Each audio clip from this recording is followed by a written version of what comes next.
Right. In addition to that, you're probably not aware of it, but our board approved the recommendation by Michelle to change our lending time frame from 2 weeks to 30 days. So people now have 30 days for books, for films, for anything that's physical that's taken out of the library.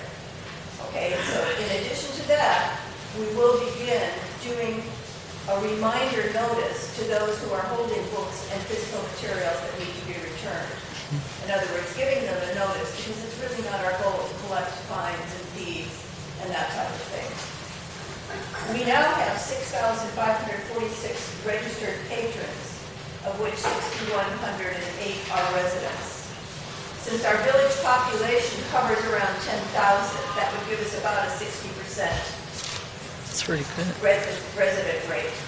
Now, most librarians, I think Cheryl will agree with this, think that's a pretty good ratio, 60% of your population. There's room for growth. There's some people that just don't realize what the library has to offer. So we continue collaborations with the Miami Shores Community Alliance, of course, Ali at FIU, the Miami Seed Share Program, which is a wealth of seeds that are put on into actually containers in the library that you can come and take out and plant in your garden and bring your own seeds back. We continue with Bound by Beauty, that's Mary Denton's program to beautify the whole area. South Florida people of color have been a tremendous collaborator with us. We always do the February events with them, but we do other stuff in the interim as well. We have programs for adults from Trees Financial, and of course, Robert Bourne is one of our strongest supporters in the community. Oh, he's back there. He's back there.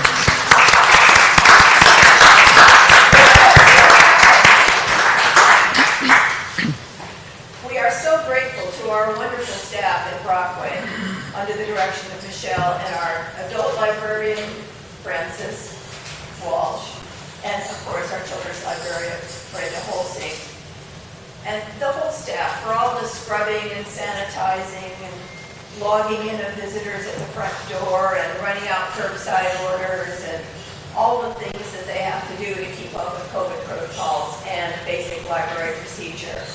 They are the best. Finally, I want to acquaint you with the fact that we have a new mission statement at the library.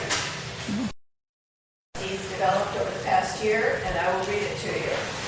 The mission of Brockway Memorial Library is to engage our community in opportunities for literacy and lifelong learning, and to enrich the lives of our patrons by providing access to a wide variety of information, materials, and offerings with a focus on education, the arts, and culture. I hope that's what we continue to do through the aberrational COVID period, and we will have a lot more opportunities to do that over the coming years. If you have any questions, we are all here to answer. I don't have a question, but I do want to say thank you on behalf of the council and the entire community for how you guys pivoted during the COVID time, letting the library remain open in some degree, being more creative, actually adding programs under your leadership as president and the whole trustee board and all the employees at the library. You just really kept it going for the community, and it was available in different forms, some of which will continue. And I just want to say we recognize that and appreciate that. We have a remarkable Yes, staff there. you do. You really do. Does any other council person want to say anything? Yeah, Madam Mayor? Yes. Yeah, I think the resiliency and adaptability of the library has just been incredible. And the amount of programming you've undertaken. It's been a really important time for children and a difficult time for children with COVID. And I have to say, it's just commendable. I had the pleasure to meet a lot of the staff there when I did my tour with Tom, and it's an incredible facility, so really commendable and incredible job by all, so thank you so much. It's also tremendous for community building. A lot of things go on at the library, and people come to the library to take part in it. I agree. What it has to offer. So thank you very much for your attention. Thank you. Thank you.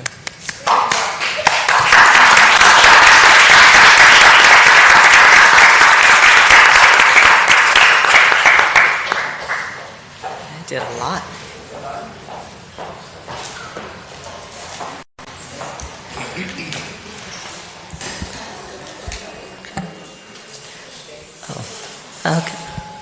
As we move into public comments, I would like to remind everyone that the limit is 2 minutes to speak. If you've submitted an e-comment, we've read it, and state your name and address for the record. Now open public comments.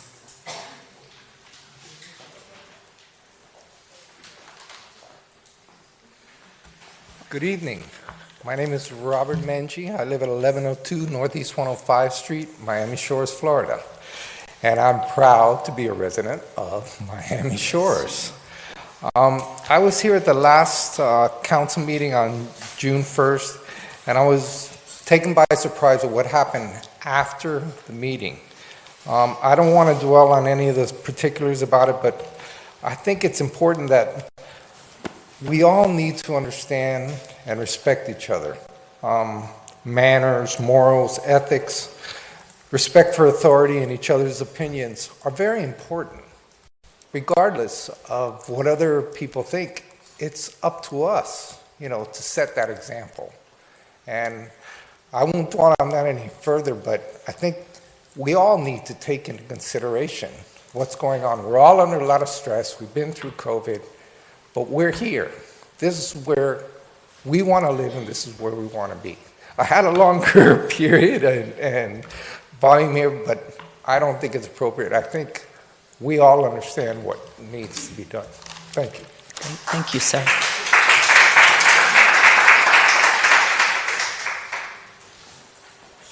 Good evening. Lou Perez, 145 Northeast 103rd Street.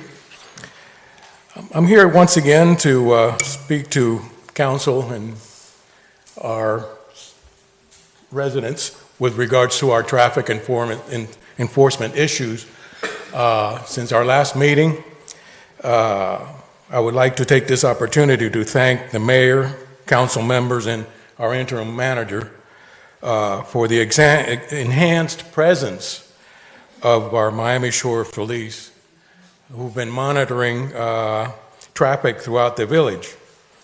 As one might expect, the speeding and reckless driving is curtailed while the officers are on location. In fact, coming here this evening, there is an officer right now on Northeast 103rd and Miami Avenue in the center of the road with the lights on.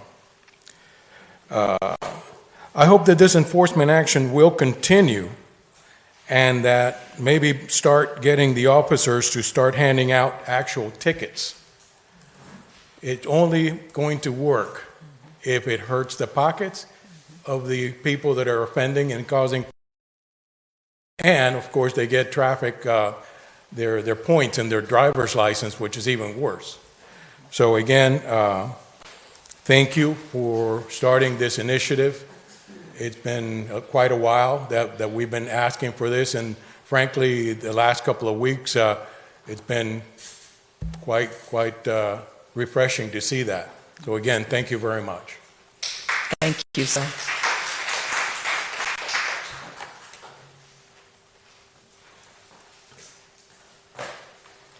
Good evening, everyone. My name is Dan Green. I live at 511 Northeast 94th Street in Miami Shores. And here I am tonight to talk about the change to the code for the artificial turf in our residents' yards. I'm here tonight to support the change to the ordinance. I think the product is safe, it's attractive, and provides a lot of environmental benefits, and I know the Shores is very concerned about that. It saves gallons of water over time. It eliminates the need for fertilizers, herbicides, or other potentially harmful pesticides to be introduced into our environment. And it can also reduce homeowners' costs. Moreover, what I'm asking for tonight is not to change the code to reintroduce artificial turf for the first time. We already have the right to do that. What I'm asking to change is the limitations that are currently on there from 30% or 600 square feet to allow the turf to be used the same way that regular grass could be used. The limitations, I think, are in some ways arbitrary, and it can hurt folks with larger yards. Part of the reason we love living in the Shores is the beautiful canopies, and when you have a canopy in your backyard, it makes it very hard for natural grass to grow, and if you've got dogs like I do, the dogs can track mud into your house everywhere. This product, I think, is in the back of our homes. It's not in the front, so it doesn't affect any of the tree lines or the streets that we're looking at. And because of the environmental benefits and the cost savings it can have for residents between you don't have to mow it, it actually filters water through the substructure much better than real grass does. It's beautiful. It allows us to keep the trees that we so much enjoy and the feeling of Shores. So I'm here tonight to really support this option and to give the residents the chance to create these backyards the way that they would like to see fit. Thank you, sir. Thank you.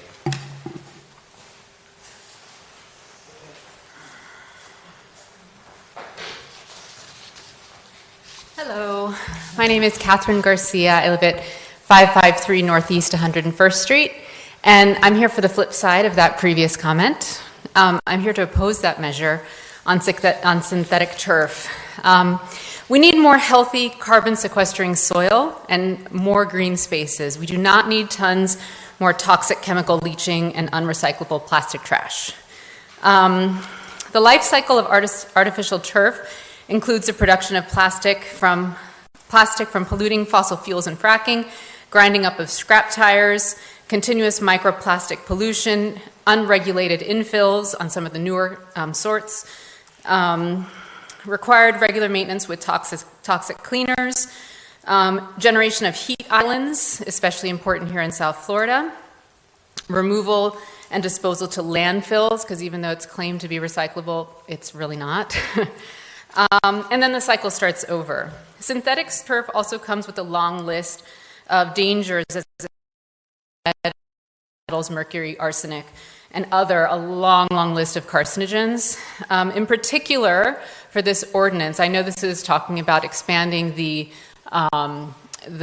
code as it relates to private property, but I believe that overall, I'd like to ask, because I haven't heard this topic come up the whole time I've lived here, and so I jumped at the chance to address it, because I've always thought about it. I have 3 young kids.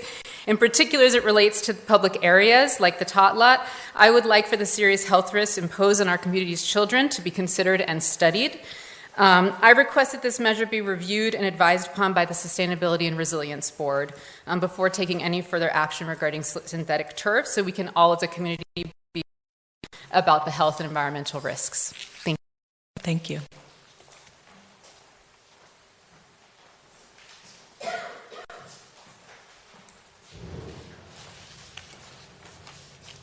Hello, Brian Kronberg, 164 Northeast 105th Street. I'm here to talk to you tonight about item 9C, which I hope is the most boring item for you guys on your night, the driveway code modification. Last year when my family and I moved into our house, we knew that we needed to improve the driveway. The asphalt was failing and there were potholes. So in March of this year, we submitted for a permit. The scope of the permit included removing the existing asphalt and installing pavers and widening the driveway to the existing 12 feet, which is allowed by every other driveway. Had a pre-app meeting with the building department, made it through the building, only to get rejected by zoning because of what I think is an outdated code that was in the zoning director, per the existing code was plans. Because what I didn't realize at the time, I had a legally non-conforming driveway, which doesn't allow you to reinstall any other material other than what is currently in place. So I hope it's simple that you reconsider the code as it relates to non-conforming driveways. Thank you very much. Thank you.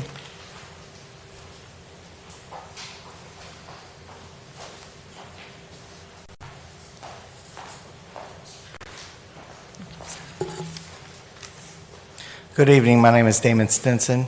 My residence is at 236 Northeast 103rd Street. I'm here on behalf of Bob and Nell Koboth, Kelly Jackson, Ben and Andrea Bahani, Bill Brown and Larry Costner, John Perez, Michelle Prulil, Mark Humble, and Lou Perez. We're all a homeowners association that is gathered around Northeast 103rd Street, north and southeast of Northeast 2nd Avenue. I know we've spoke a lot about in the public comments and maybe in the past about the traffic. I will say that I am very appreciative of Chief Lystad. He came out and met along with James Samohano with our residents and laid out not only the state of where our task force is and with policing this area, but where he intends to go. And we feel confident that because of his community and hands-on and being there, that it's gonna be positive for our community. We've already seen some of the aspects of it. We've seen increased enforcement, we've seen decoys, and we also talked a lot about, what we've experienced, having 2 fatalities in 2 years on our streets, and having seen the horrific accidents, waking up 2 in the morning on a Saturday night. But more to that, we've actually learned a lot about the process and how they do enforcement, and quite frankly, how enforcement's been done around here in the last 2 years. And he laid out a good plan for how we're going to fix it, and I appreciate that. So I commend Chief Lystad, and I hope that you and you as a council and Chief Lystad will work with DOT to continue the improvements and enforcements, and also Councilwoman Birch had also showed me how the interim city manager had talked to DOT about the suggested improvements along 103rd, and we greatly appreciate that. Thank so you, we sir. want to see that continued enforcement, and thank you, and we want to see that continued involvement in policing this area, and we thank you so much. Thank you, sir.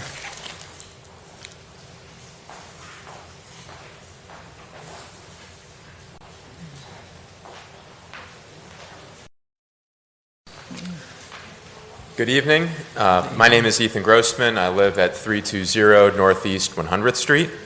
My topic is not as serious as the last speaker, which I think I'm thankful for.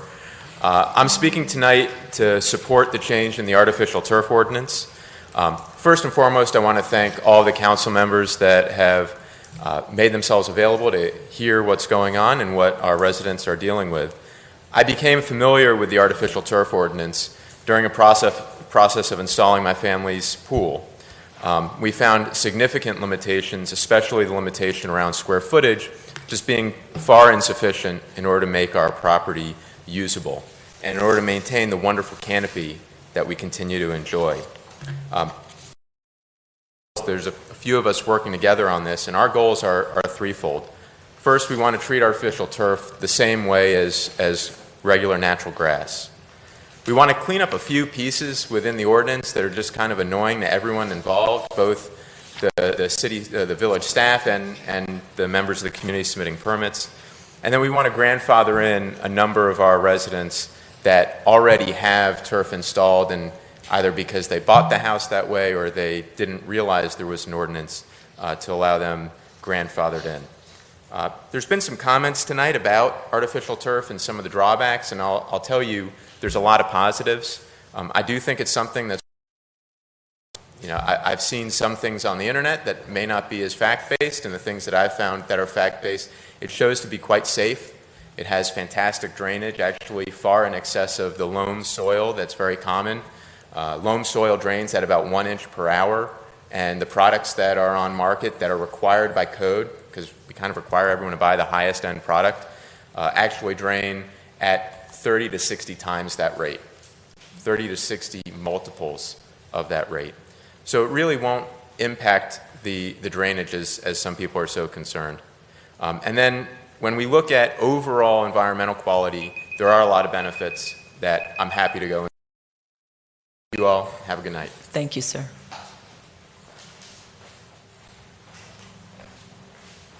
Good evening, everyone. My name is Darcy Cohen. I live at 262 Northeast 98th Street. I just wanted to come tonight to, and I'm sorry, Mr. Scott, because I know you're supporting it, but the small change amendment to the comprehensive plan, changing a lot from parking designation to commercial. I live right off of Northeast 2nd Avenue, and when I bought my property a couple years ago, and we love it here, we love how close we live to the downtown area, but we had serious concerns with how close we were to Northeast 2nd. Luckily, we have these parking lots that almost provide a buffer for us, so it's a separation there. I did see the plans and what they're seeking to propose there, and they're beautiful. I'm not going to minimize that. However, my concern is if this lot changes from parking to commercial, then the owner of the other parking lot is going to do the same thing. And then they're going to move to 98th Street and do the same thing. And then they're going to keep going down the street until all of those parking lots ultimately are turned into commercial properties. And I have a major concern with that. I don't want people parking on my property. I like to have a little bit of separation there. Also, too, the problem with that is people start zipping through the streets. I have 2 3.5-year-olds. They play in the streets. We have neighbors all in the streets. And we don't need the commercial properties inching closer to our residents. So I know it's a beautiful plan. I feel terrible for the person who's trying to do this, but I had to say something. I've actually been very concerned about it ever since I saw it on the agenda. So I just hope you take these into consideration. And thank you for your time. Thank you.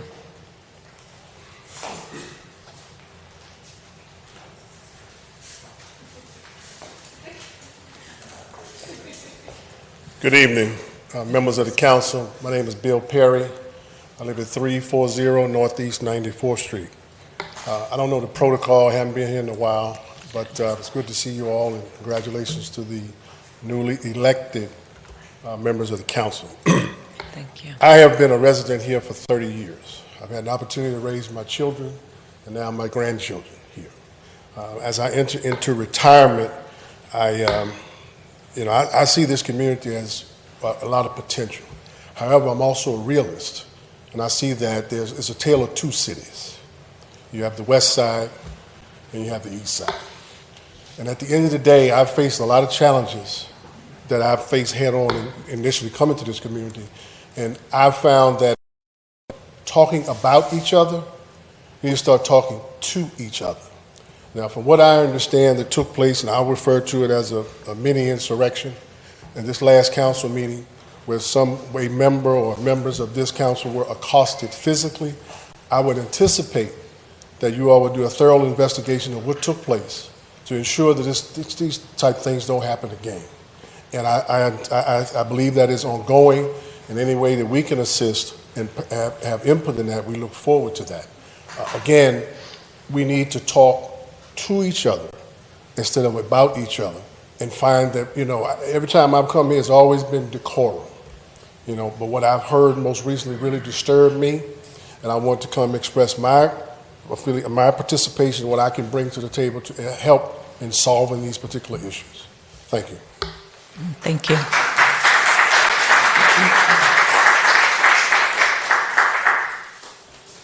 Good afternoon, Denise Perry, 340 Northeast 94th Street. My husband is a lot more diplomatic in his feelings regarding what took place here. We often have conversations that we don't all agree on, and it's okay to not agree. It's never okay to accost someone or assault someone verbally or physically. It is inexcusable. I am not surprised, unfortunately. However, that type of behavior should not and will not be tolerated in this village. It is a diverse community, people that are embracing each other. We're embracing a lot of things in this village, and it's about time, frankly. As a little kid, I grew up down the street. I could only go to the movie theater that they had here because I was not allowed to go anywhere else in the Shores. This village has historically had its issues with racism, but today it is not 1930s, 1940s. Those days are long gone. We're about equality, inclusion, compassion, diversity. We're about all of those things. And to have an individual who vehemently disagrees with that is okay. But it is not ever okay for you to verbally or physically assault someone because you don't agree with the views that have been voted on by the council. So I want to go on record, and I just also want it to be known that an investigation is also being done with his employer, because I have made a phone call. It's not acceptable. There are ethics that you have to follow. I have to follow as a district employee. They have to follow with their employer. So, thank you. Have a good evening. Thank you.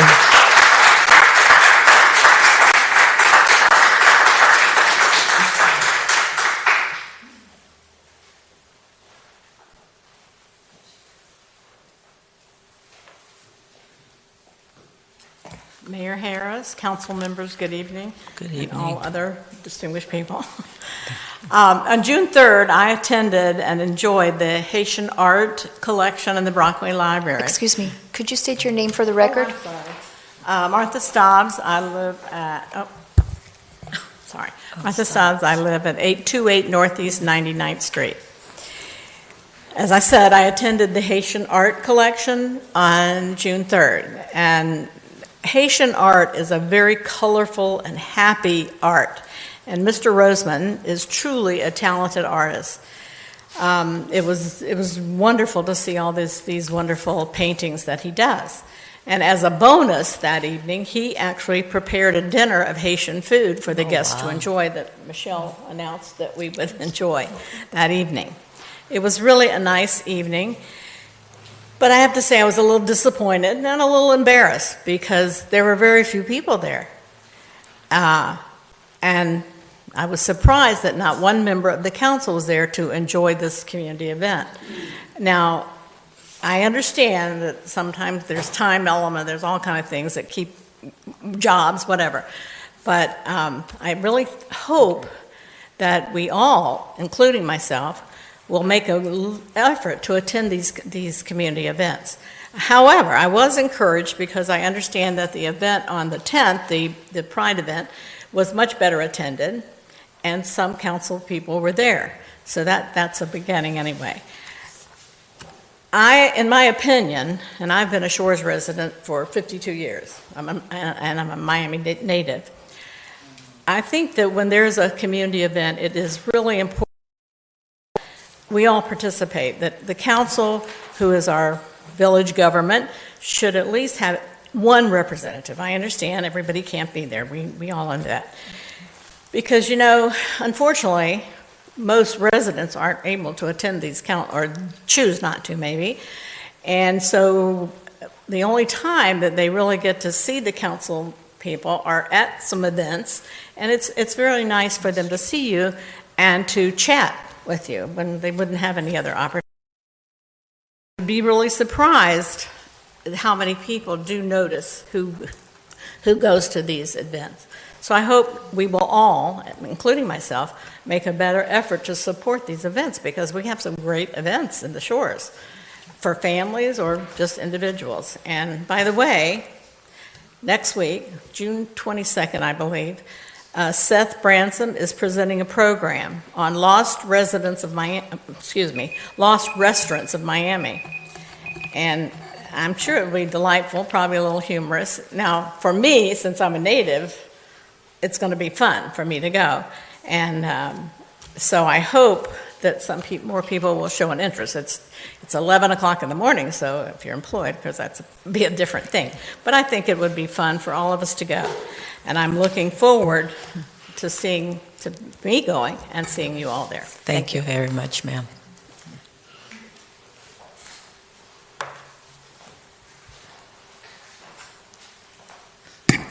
Didn't you speak? I'm sorry, Robert Menji, I forgot to say one last thing because I was a little bit disturbed about what I was talking about. But the other thing that I would like to bring to your attention, we have a lot of new residents from all over the world with their vision of what Miami Shores should be. And they need to participate with us. But one of the things that they need to understand is all our normal rules and regulations. Perhaps we should provide some kind of pamphlet or brochure outlining our solid waste issues, our zoning issues, our parking issues, things that would enlighten them so that they don't have to meet with code enforcement or the police department or other departments. Thank you. Thank you. Okay.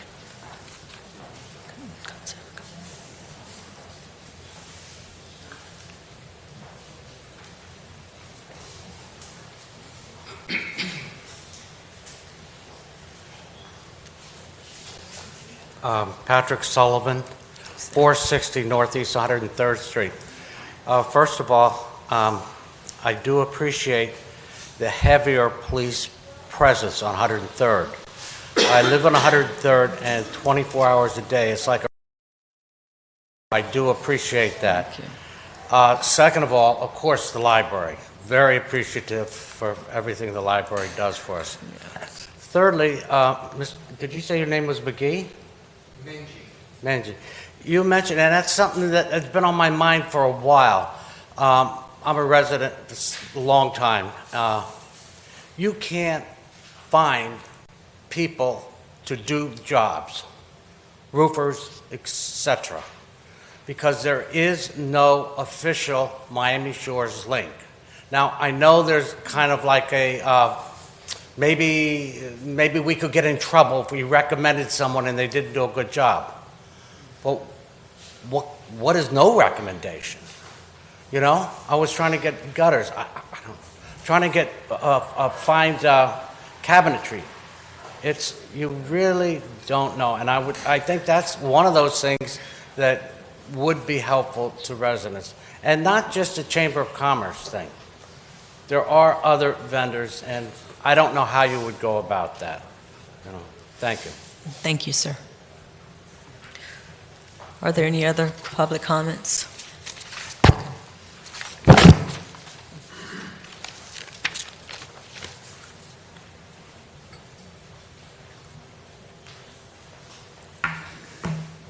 Good evening, Mayor Harris, Thank you. council members. My name is John Copeland. I reside at 240 Northeast 97th Street here in Miami Shores Village. Proud homeowner with my wife, Carrie. Purchased our home from Mr. Robert Bourne. Thank you.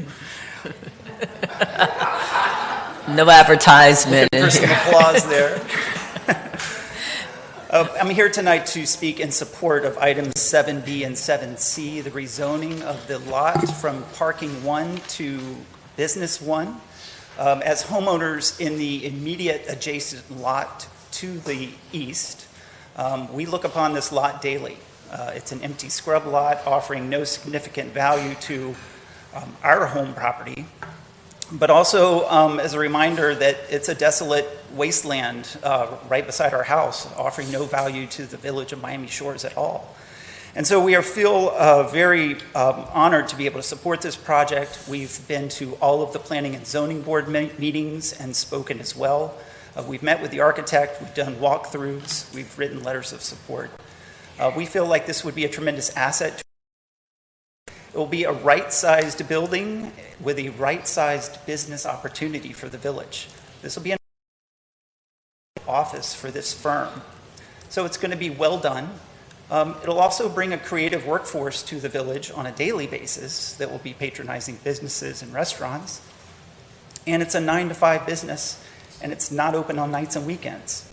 So it's a perfect neighbor for us if it was going to be zoned as a business lot. And so with that, we remain in support of this project. Understand that there is a potential covenant that will be placed upon this zoning, which is very favorable for us, knowing that the plans will hold fast if zoning is approved.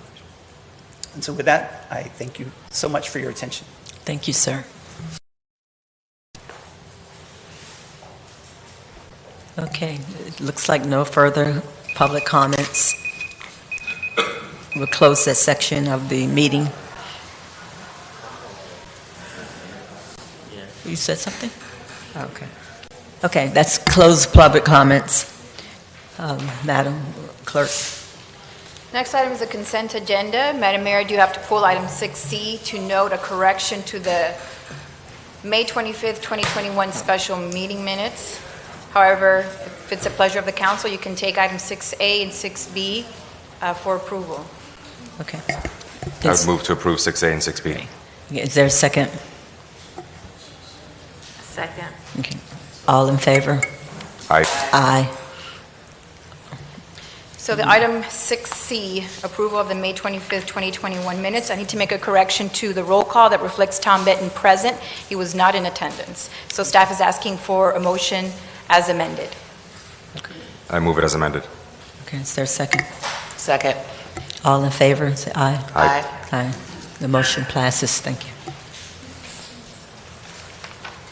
Next item is 7A, an ordinance of the Village Council of Miami Shores, Village, Florida, amending the village's comprehensive plans, goals, objectives, and policies in accordance with Chapter 163 Florida statute, together with other amendments thereto, providing for conflicts, providing for severability, and providing for an effective date. Staff on this item is the Planning and Zoning Director through the interim village manager. Madam Mayor, this is a public hearing item. You want to take public comments first or second? Any public comments on 7A?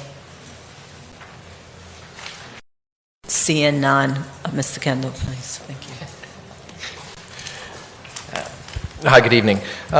So, as was stated, pursuant to Chapter 163, each municipality is required to update their respective water management plan as part of their comprehensive plan periodically, and this was redone. I've been working with Ms. Lyon, the Corradino Group, for a few months now, and in drafting this ordinance. It's basically a 20-year plan, and what it does is it's incorporated as part of the comprehensive master plan when it deals with specifically water conservation and what the village's goals and objectives are in the long term. It's a requirement, and it's something that we needed to do specifically. And if you look at the document, this is obviously on first reading. There are some small changes that we're going to be making between first and second.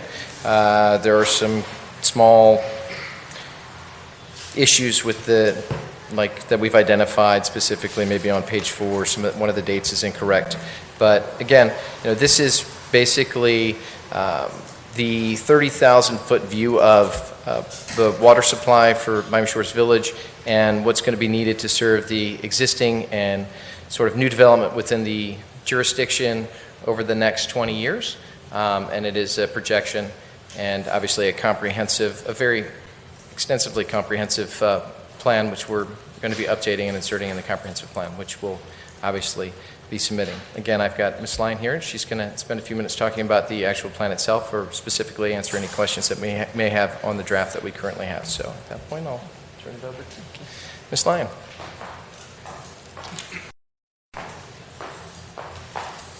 Good evening, Mayor, Vice Mayor, members of the Council. My name is Catherine Lyon. I'm with the Corradino Group. As Mr. Kendall stated, state statute requires that local governments prepare this water supply plan and adopt them into their comprehensive plans. The Miami Shores Work Plan was first adopted February 14th, 2015. State statute requires local governments to update their water supply plans within 18 months after the Water Management District approves theirs. The 2018 Lower East Coast Water Supply Plan update was approved in November of 2018. Therefore, the Village of Miami Shores Village Water Supply Plan update was due to the state by May 2020. However, due to COVID-19, they've been accepting some extensions. The purpose of the Water Work Plan is to identify and plan for water supply sources and facilities needed to serve existing and new development. And as the village is a retail customer of Miami-Dade Water and Sewer, village residents, buy their water directly from WASA. Under this arrangement, WASA ensures that they have enough capacity to serve the village. The South Florida Water Management District is a state agency responsible for water supply in the Lower East Coast planning area, which includes Miami Shores. And the state requires coordination of local governments, their comprehensive plan with the South Florida Water Management District through this supply plan, which is why we're doing this. Part of the state requirement is to provide the 5-year capital improvement projects related to water, and because the village is served by WASA, you will be adopting the county's capital improvement projects. Also, as part of the update, the level of service standards for the village are reassessed. Based on Miami-Dade water and sewer projections, the village's water consumption and therefore the level of service standard for the village is 81.62 gallons per capita per day and 0.99 million gallons per day for the entire village. This is expected to increase to 1.07 million gallons per day by 2040. North Miami Water only services a small percentage. I think it's approximately 334 accounts, while the county services the rest of the population over 12. As part of the update, there are amendments to the comprehensive plan. These are provided in the document as strike through and underline. Amended and new policies required by South Florida Water Management, adding Florida-friendly landscape principles, showing through the policies that you're adopting how the village supports water efficient strategies, and also amending the level of service standard. If the board recommends approval tonight, the next step will be to transmit it to DEO for comment and approval, and then we'll bring it back here for second reading. That concludes my presentation. Thank you. I have a question. When I was reading the document, I didn't understand where North Miami got its water from. It seemed like it was the same source as WASA. I have to go back into the document to check. I don't Okay. know off the top of my head, North but Miami I has its think own they water get plant. from their They own get it water from- treatment. They have Yeah. their, okay, and why do they serve as part of our community? This is more educational for me than it is about your document. I believe when the village was incorporated, that was the agreement that they had, yeah. Okay, thank you. Part of the village was close to the supply lines. Oh, okay. To make good practical sense at the time. Oh, at the time, okay. Yes. And Mayor, while we continue this in the vein of education, they also supply the beach, which also has its own water plant. Exactly. So try to figure that out. Yeah. Okay. Yeah. Oh, okay, I just. Madam Mayor, there are 2 e-comments regarding this item. Please read. First comment is from Thomas Johnson, retired architect. Dear Mayor and Council, I'm aware that there are important issues before you that need none is more important to our citizenry than clean water to drink for and the environment around us to thrive. We're currently drawing our drinking water from Biscayne Aquifer, about 50 to 120 feet used and gradually replenishes the aquifer. Much of it is lost through of our wastewater treatment systems. Currently, wastewater is disinfected and then pumped out to the sea in large outfall pipes or injected into deep wells underground. The outfall pipes are scheduled to be closed for use by 2025, although Broward and Miami-Dade counties are unlikely to meet this mandate.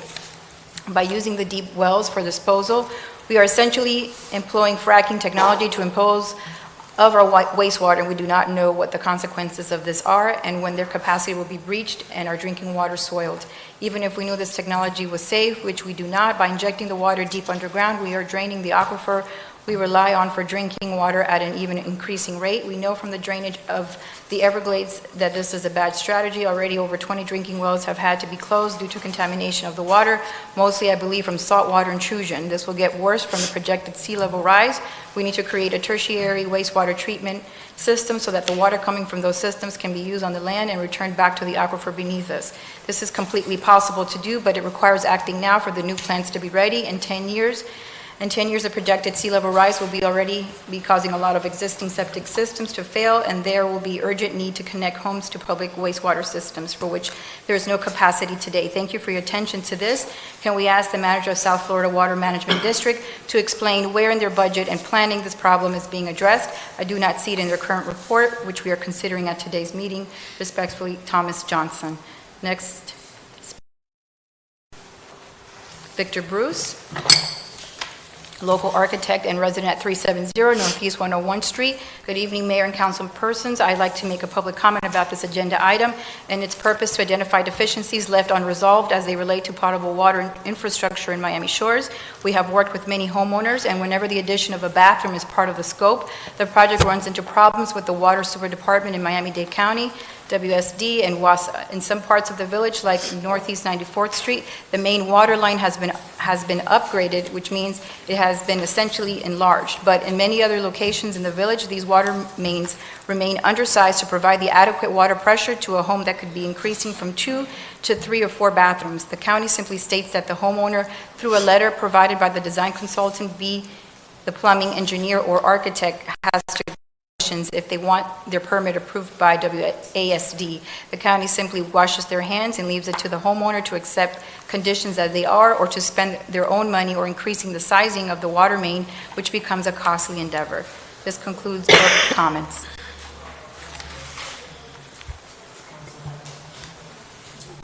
Yeah, I had a comment, if I may. So as I read through the report, I found it really quite alarming to see the depletion of water that's in the report, and usage of our resources with our. As you may have heard the report, we apparently are using about 82 gallons per person per day in the shores. And population, according to what was said in the 2020 Miami-Dade estimate for the shores, is actually around 12,000 for our population, not the 10,800 or so that we're showing usually. So 82 gallons a person, I thought to myself, my God, do I really use that much water? But when you take a look at your lawn maintenance with the sprinklers, you take a look at filling your pool and all those alcohol, how long you're taking the showers. But it was a pretty alarming report. So if I don't know if this is available publicly or not for people to read, it will be, I'm sure. But it's an interesting report, and I encourage everybody to read it and think about their own water consumption. I can say I'm guilty of not thinking about my own water consumption and enjoying some nice long showers. It also puts into perspective whether or not certain items like artificial turf, would help to solve some of the water consumption usage that we're also talking about later tonight. But it's actually a pretty alarming report to look at where our water is going and where we're getting our water from and the sources of the water. And I encourage everybody to take a look at it.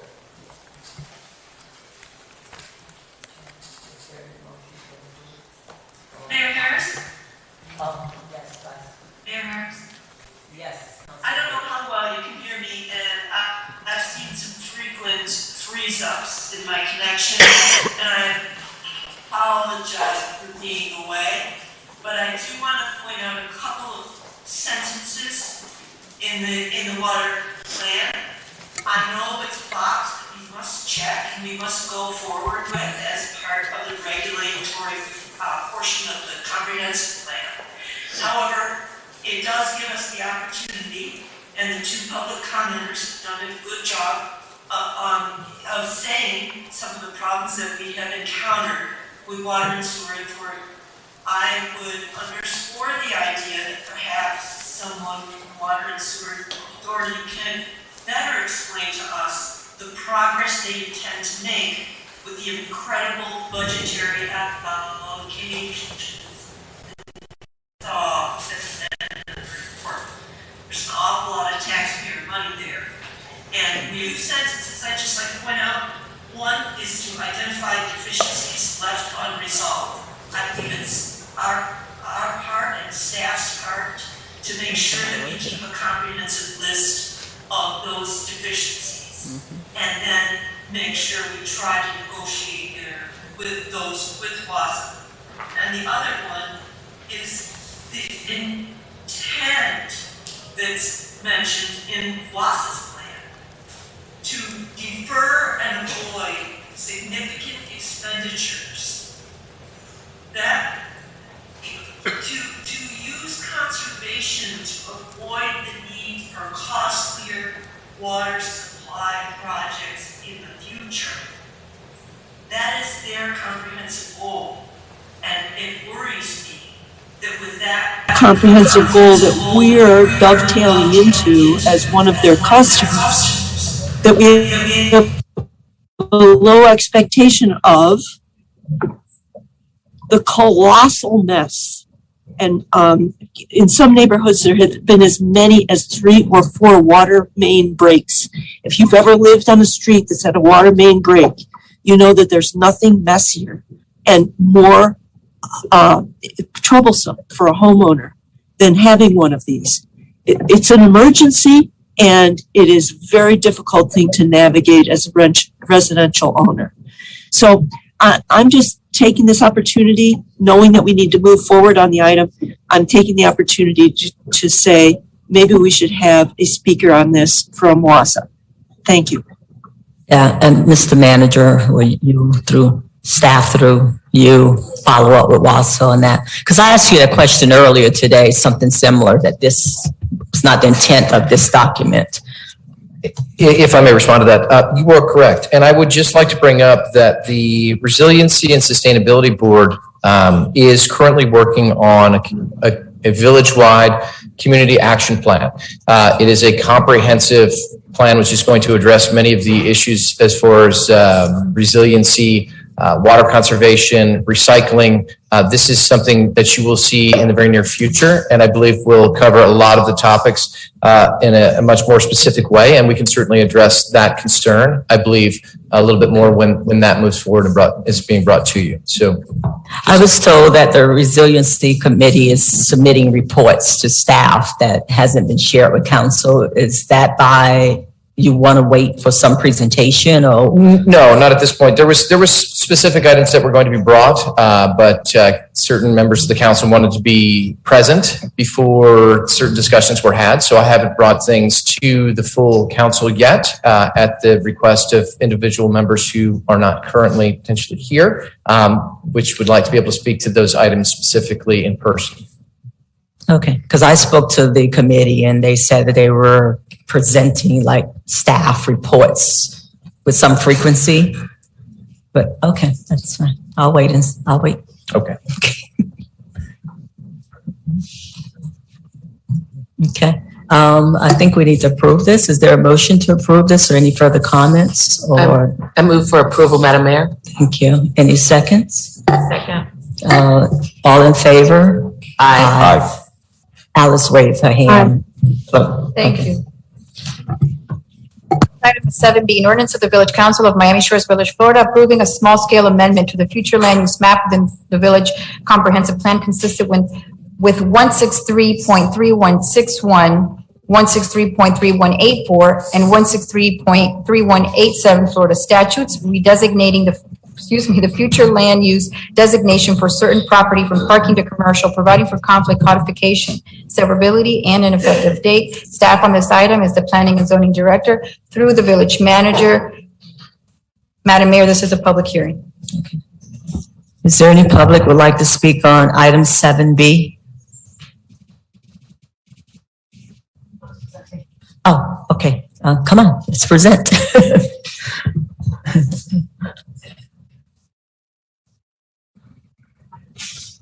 Take your time.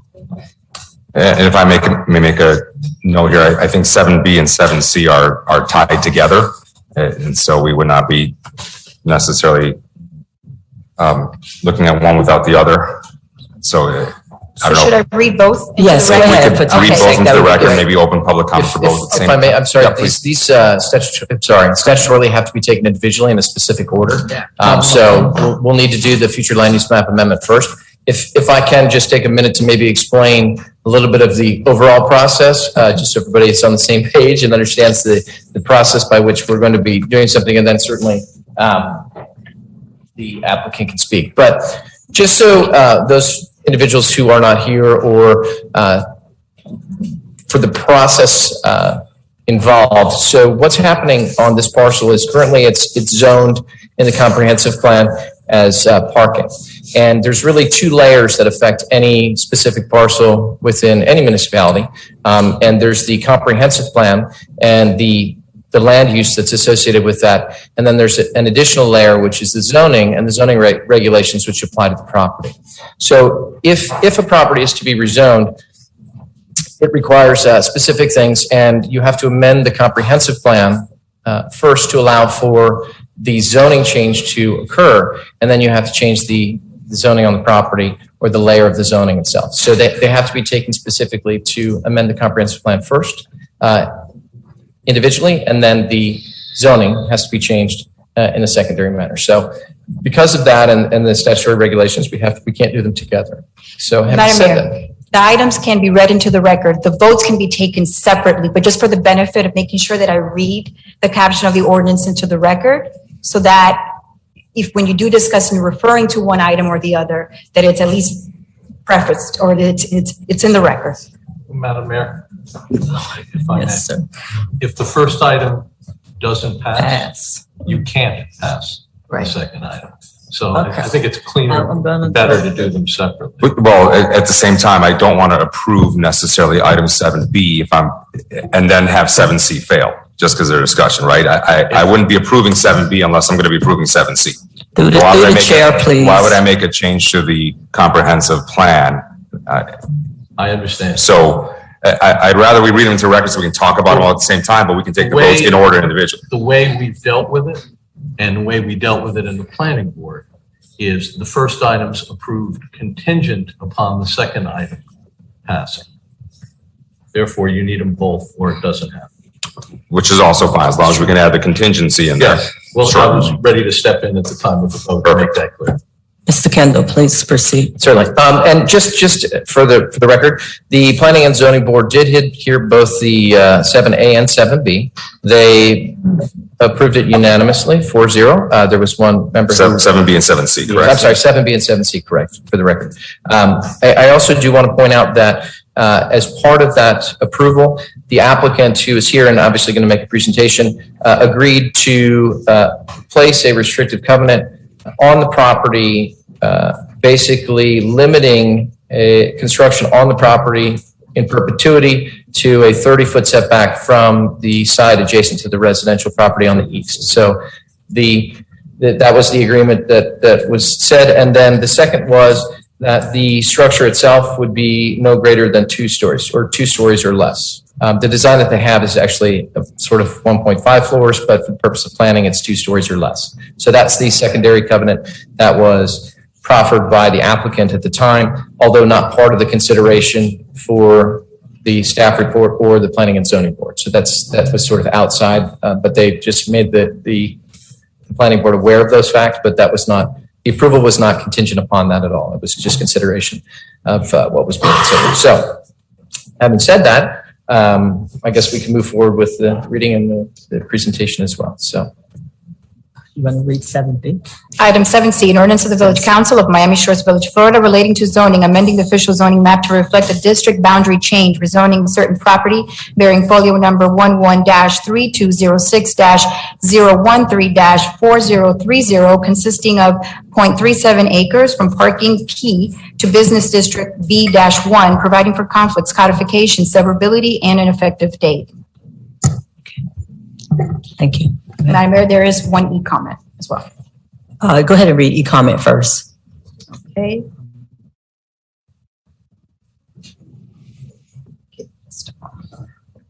Maybe not. This is concerning item 7C, Kate Mason. I do not support rezoning the property from P to B1 without further clarification as to why this would be a good idea for the community. It seems like it would only benefit the owner at the majority detriment of all neighbors. This concludes public comments or e-comments for both items. Both items, okay. All right. Please proceed, thank you. Good evening, Madam Mayor, Vice Mayor, and all the other newly elected council people. It's nice to see actually a lot of women up here. I usually don't point that out, but that's really, it's nice. I was actually born in Miami Shores, the house next to the Bank of America building, believe it or not, 1975. I grew up in Miami my whole life. I went to University of Miami. I started my own firm about 5 years ago. And we've kind of taken off. And I've been at Ironside since 2017, and we love it there. But obviously, I'm paying rent, and I would love to own something. And I was looking throughout Miami, and I can't find. There's nothing that's affordable. There's nothing that can give me 4,000 square foot space with parking and a garden, and I have 14 employees, and this neighborhood is just a very safe place to be. I can have my 27-year-old young architect leave the office at, 8 or 9 o'clock at night, and I don't have to worry about her. And that's what drew me here. I drive by here every day on my way to work, and I saw Lance's for sale sign on his building, and it really drew me there. And I'm an architect. I'm not afraid of empty lots. And this has been, we did some research. The lot's been empty since at least 1995. I don't think it's ever been built on. And, we would love to be a part of this city. I have a whole speech prepared, but I'll just go off the cuff. Currently along 2nd Avenue, it's zone B1. We are directly adjacent to that portion of land, and the lots that are behind the alley are either zoned residential or parking. That was obviously done to create a buffer. I totally understand that. And I understand also the neighbor that spoke earlier. I understand where she's coming from. I have rezoned other properties as being an architect, and I know that I need to be very sensitive to the neighbors. What we did, first of all, is we set back the building. We weren't going to build a 3-story building. There's no way. That doesn't belong there. We set the building back 40 feet from the eastern property line, and we created a garden. There's no way that I'm going to put parking there. I think it's much better to have a 40-foot buffer of garden than a 100-foot buffer of parking. So we have a 1-story with a small mezzanine to make that 4,000 square feet. And we kept all the existing parking in the same location that it exists now. So we really worked with what we had and what the land allowed us to have. We have, I think, 13 parking spaces, and that's how much square footage per code we put on the site. After we came up with this plan, I met with the neighbors. The adjacent neighbors I knew, I need to make them happy. They're so important to this. They've been living next to a vacant land, and I'm actually glad I met them. They're wonderful people. Karen and John, thank you very much. And I think without them, what we were able to do is really establish that buffer on that east side. There's 3 beautiful trees. It was very important for them to keep those. And we inset our fence. So the trees can now be on their side. And then we inset our fence about 3 to 4 feet and went around those trees. So we're really kind of working with what the land has to give us. And also, I wanted to mention too that covenant. I'm definitely offering up that covenant. I know that if you rezone this to B1, technically you could build a 3-story building there. But I don't want that. I don't think anybody wants that. So I think it's very important that I have no problem signing a restrictive covenant on the land that says you can only basically build what we're showing on these plans.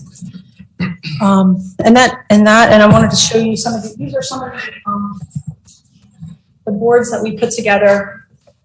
This is, maybe we can pass them around. But these are the materials that we're using.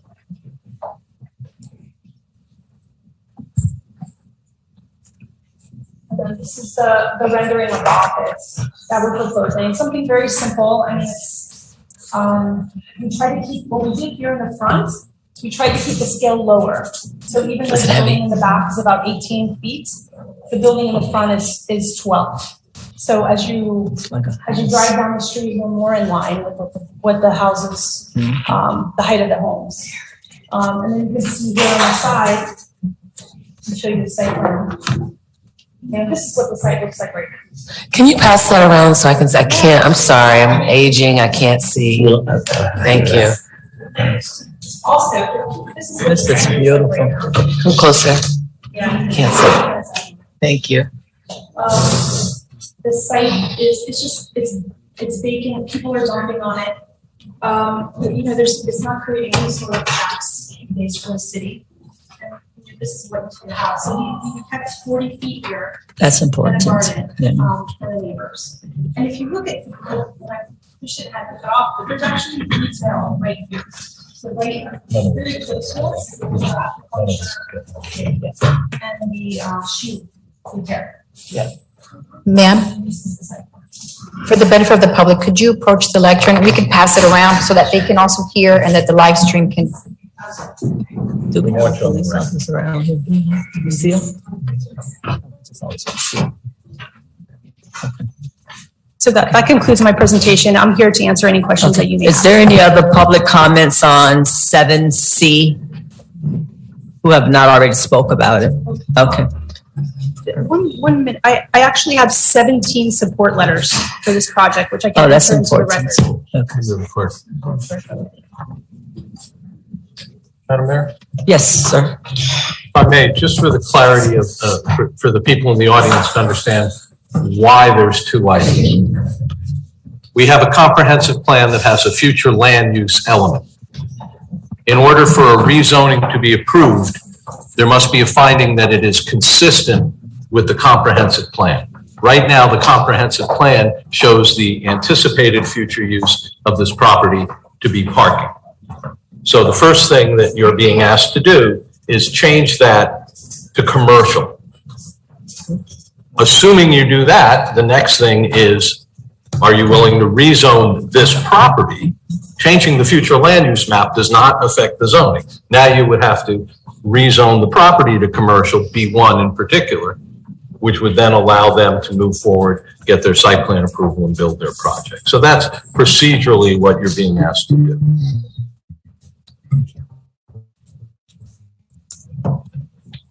Yes, and just to further that, I mean, in essence, what you're considering when you're looking at the future land use map is to ensure that development patterns for future land uses within the village match the community vision and goals and quality of life expectations. That's sort of the comprehensive plan. So in addition to what Mr. Serafan said, that's what you're considering. So provided also was the attachment A, which had the map and the specific legal address, which identifies the parcel in question so that you could visually see it as well. And as was stated previously, the zoning, or excuse me, the future land use map amendment would be from currently parking to commercial.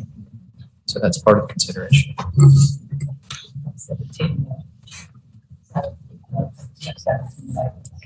Madam Mayor, Yes, Councilor.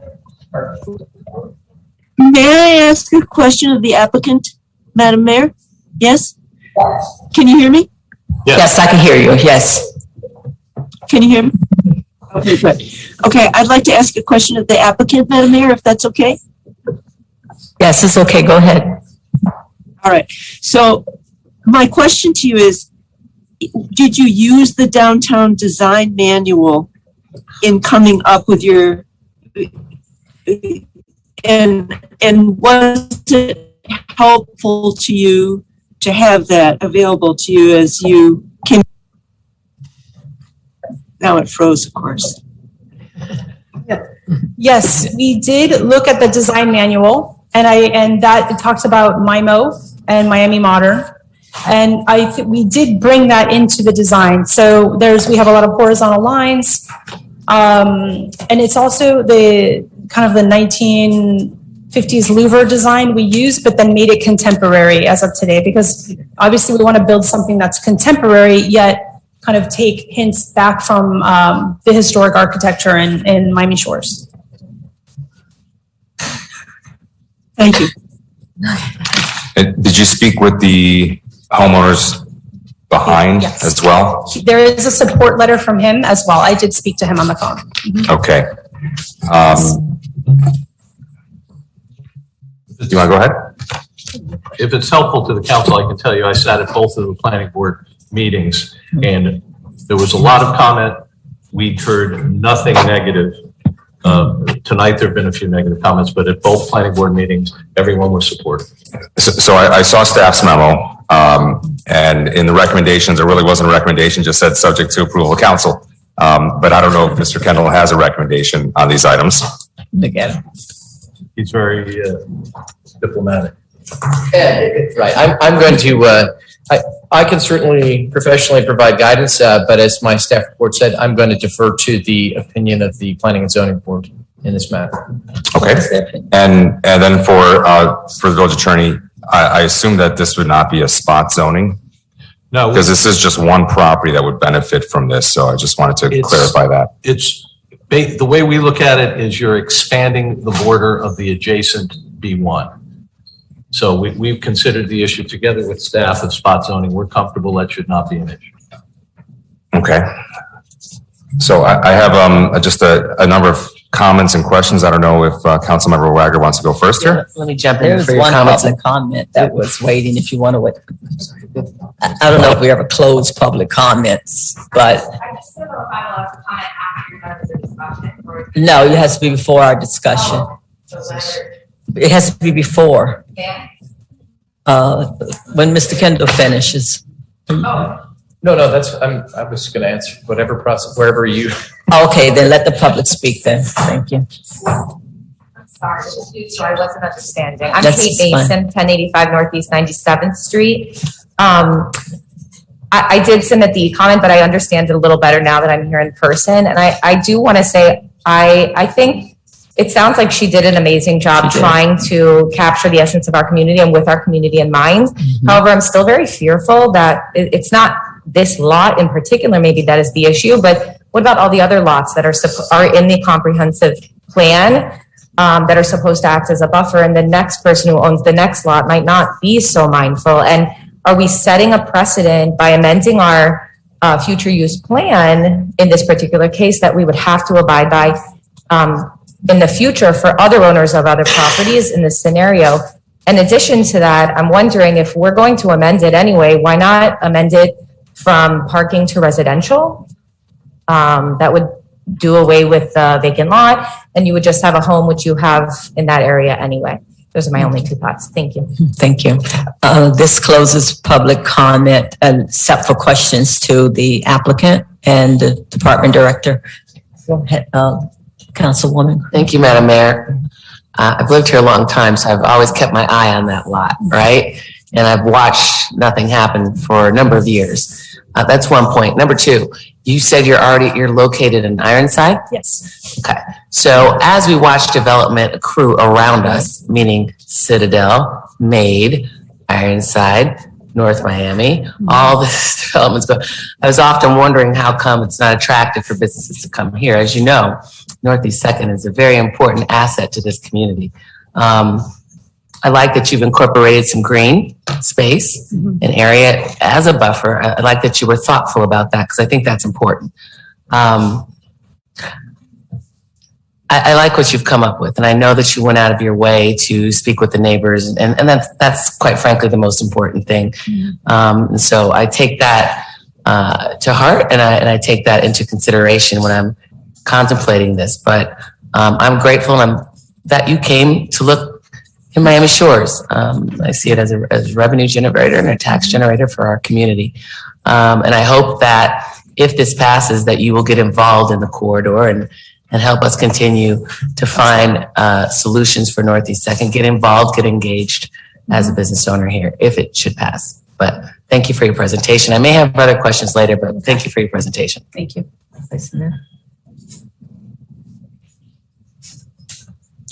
Thank you.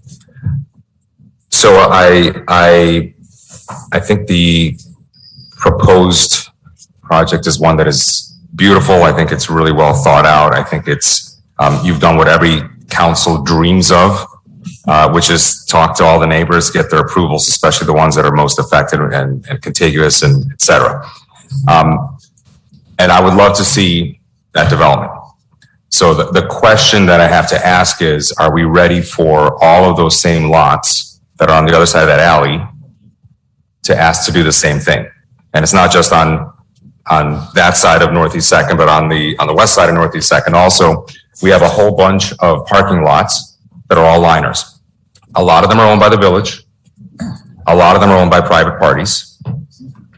And, the question is, if we are extending out the boundary for this one site, are we as a council ready to go ahead and say that if somebody else comes along, that we're ready to extend out the boundary for those parking lots as well? I personally 100% want to see this project on that lot. My hesitation right now, and I would be welcome to see other parking lots as well that are in that area developed in like manner, if we've got these types of landscape setbacks, you got an extra setback of 30 feet, you're doing landscape buffering, all this kind of stuff, versus having the parking lots back there. As long as we have enough parking, that's a whole other story. Some of the private owners may not have enough parking depending on what their uses are. And so they'll be limited anyways in what they can do. Putting that aside, the question is B1 the right use? Because right now what we're doing is we're talking about a B1 zoning, which allows for a huge number of uses. And you're not going to be the owner forever. At some point in the future, there will be another owner. And putting the covenants in place is 100% the right way to go and 100% the right move. But then what happens is we're going to have to start putting covenants into place on every other lot that tries to do the same thing. And it's going to be kind of piecemeal depending on what council's up here or whatever else. I would support your project. I would much rather see us take a look at maybe a different zoning category for the sites that are there that are not B1, or different regulations applied to those that mandate the same type of a setback across the board for those types of properties if they're going to be there, that mandate the height limits that you're talking about. Your project, I think, is exactly the kind of thing that we want to see there. And it looks like a residential use, as far as the structure itself is concerned. What are there limitations on the hours that someone can operate in B1 or not? Mr. Kendall, are there limitations on the hours that an office can be open in B1, or you can have a retail establishment? Is there a specific limitation? Only what's currently listed in the code, and no, there's not. It's applicable to all businesses in the downtown district. And so I would look... Just to be clear, the answer is yes. There are limitations as to when you can engage in business in the village, but it's village-wide. It's not specific to B1. Okay.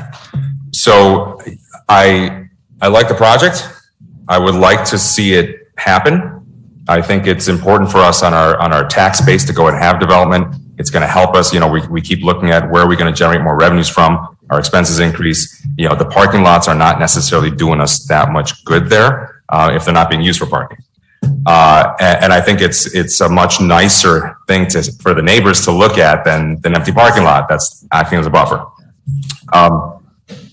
But I think to the broader effect on the properties that are all along, all those parking lots that are lining on the other side of the alley, and whether we should be looking at something that's more uniform or not. So that's just the question I raised for the council. Thank you, Madam Mayor.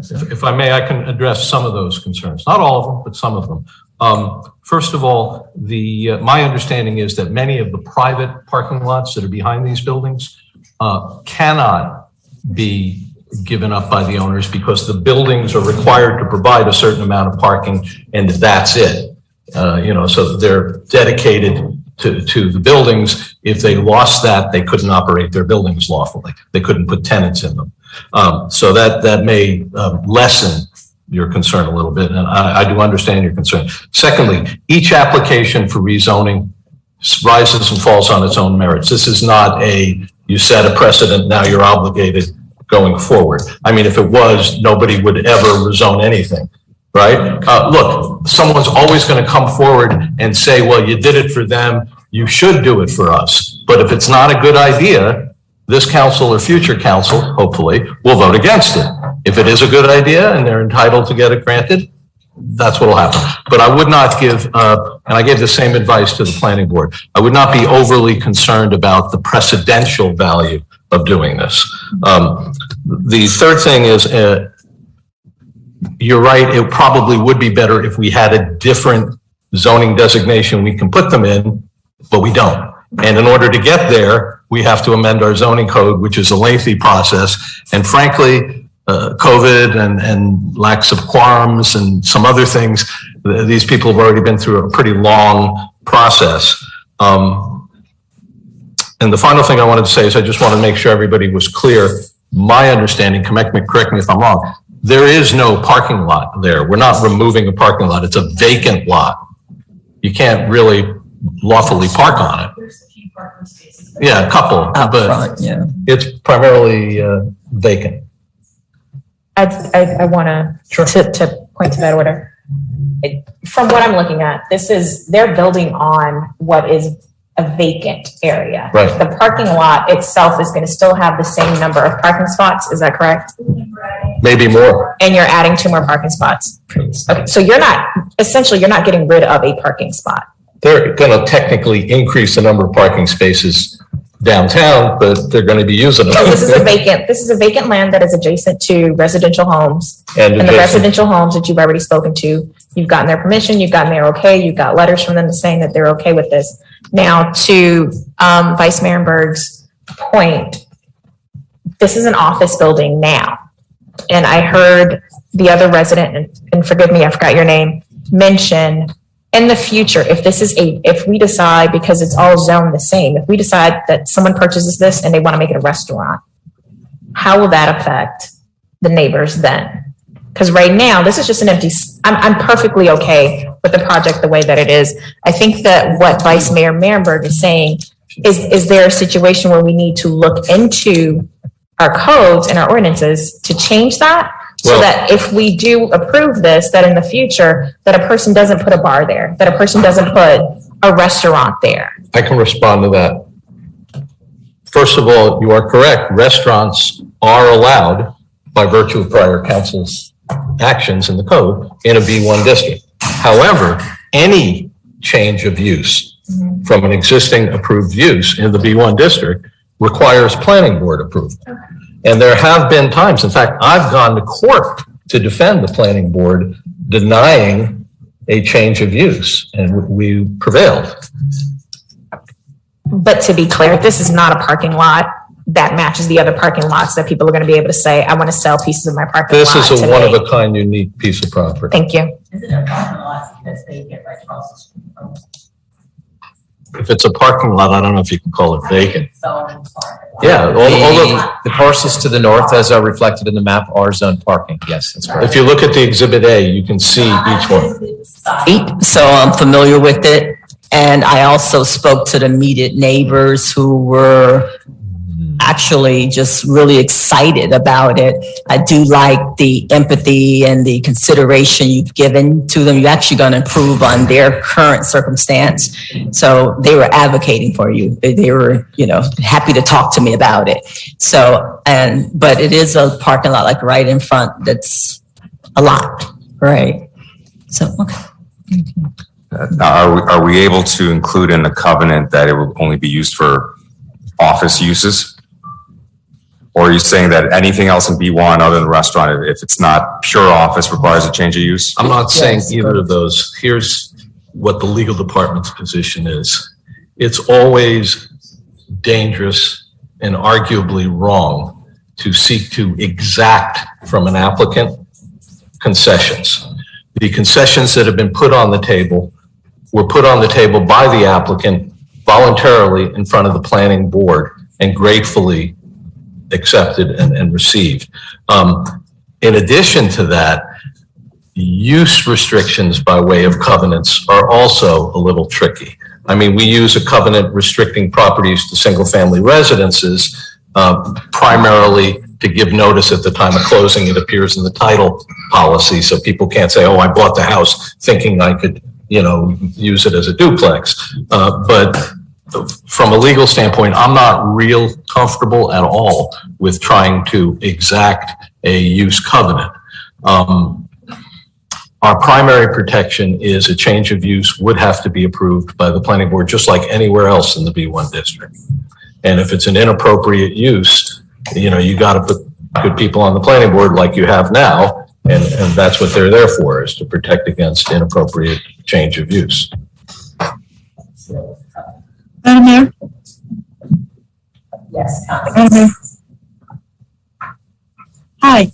I would like to go ahead and move the item if the discussion is completed and would warrant it, because I'd like to reflect to you my historical view of the process to get Second Avenue Business District humming the way it is now. I applaud the applicant for making a use of something that was purchased in 2008 by a former president of the Chamber of Commerce who was way gung-ho about developing Second Avenue. One of the iterations of our incredible shoulder to the wheel to take a vacant parking lot, not improved, and turn it into a commercial use that we all seem to agree would be a fine one for our district. We are not saying that all parking lots could then be turned into commercial uses.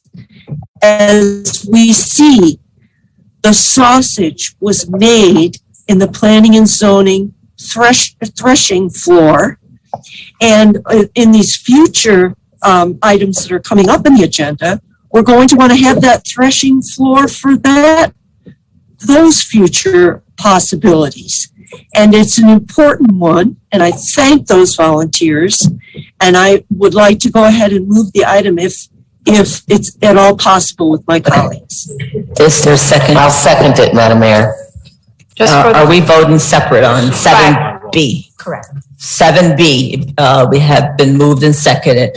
All in favor, say aye. Aye. Any opposed? Okay, 7B has been approved. Madam Mayor, I'd also like to move item 7C. And I'll second. Okay, it's been moved and second. All in favor? Aye. Anybody opposed? It's unanimous. Congratulations, you did a great job on it. You really did. Really did, especially involving the neighbors and being sensitive to the environment. That's important. If I may, just for a minute through the, Yes, sir. through the mayor. At this point, what will happen, just so you know, because if the process is involved, this will be transferred to the state for consideration and review. They can take up to 90 days. So it will be brought back to you as soon as any comments are made by them. Once they approve it, then it'll be brought back for second reading. But there could be a short period of time between. Congratulations. Just so you're aware of that fact. Thank you, sir. Through the chair, Yes. Madam Mayor, I need to put this on the record. We have this young lady who came and put all of her heart and soul in trying to get that right, trying to speak to the neighbors, trying to do the right thing on behalf of this community, and we appreciate it. So what I would appreciate, I'm gonna put this on the record, is that when she goes in for her process to get her permits, to start building the building, to whatever she needs to do to get this building approved and I would hope, and I would like to see that our department, our building department, our planning and zoning department would help her as much as they possibly can get this building going and getting it fast and smoothly as possible. I'd like someone to assist her through it step by step, because I know that one of the big issues here is getting businesses up and going here in the shores. So please, let's make sure that we are helpful to this young lady so that we can get that building up and running as soon as possible for her business. And thank you for choosing Miami Shores and coming out of Ironside.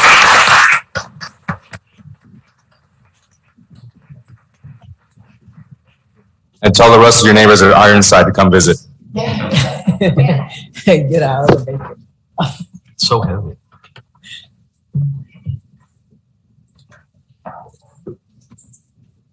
Okay, so we're at Item 8A, a resolution of the Village Council of Miami Shores Village, Florida, authorizing the village manager to execute the Turf and Landscape Maintenance Department funded contract renewal between the Florida Department of Transportation and Miami Shores Village. This item is brought forth by the interim village manager. Is there motion? Yes, good evening, Mayor and Council. This is an ongoing agreement that we have with Florida Department of Transportation to just help in some of the efforts to maintain our medians. And most municipalities do this. The thing is that now it offers us almost $20,000 annually to help in that effort. And we're bringing it here to you just so that you can give us the okay to go ahead with this maintenance agreement renewal. I'll move to approve. Second. All in favor? Aye. Aye. Councilwoman Birch? Frozen. Councilwoman Birch? Aye. There you go. Aye. Thank you. Okay. We got you. Thank you. Item We got it. 3 ayes. Item 9A, discussion and possible action to refer proposed amendments to the synthetic turf code section to the Planning and Zoning Board.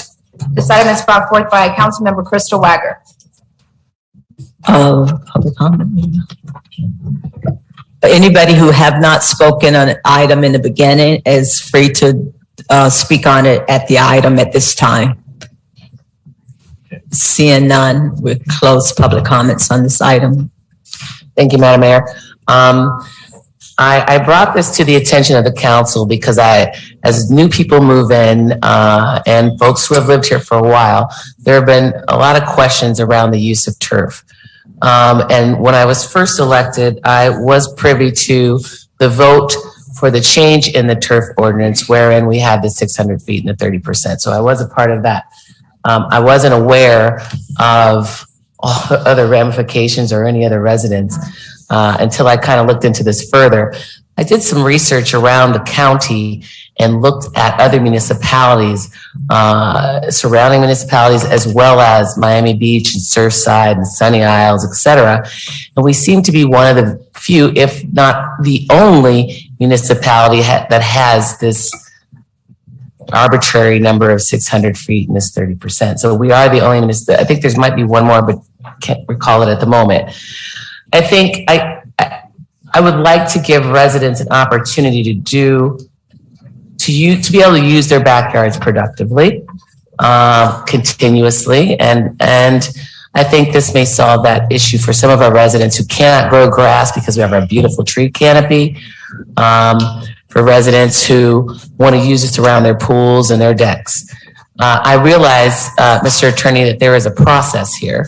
So even if we have this discussion tonight, it still has to go before the Planning and Zoning. My recommendation would be to save your discussion. Save my discussion, that's my thought. Send it to P&Z, they'll report back to you. Regardless of what their report is, you can have a full discussion at that time and decide what you want to do about it. Perfect.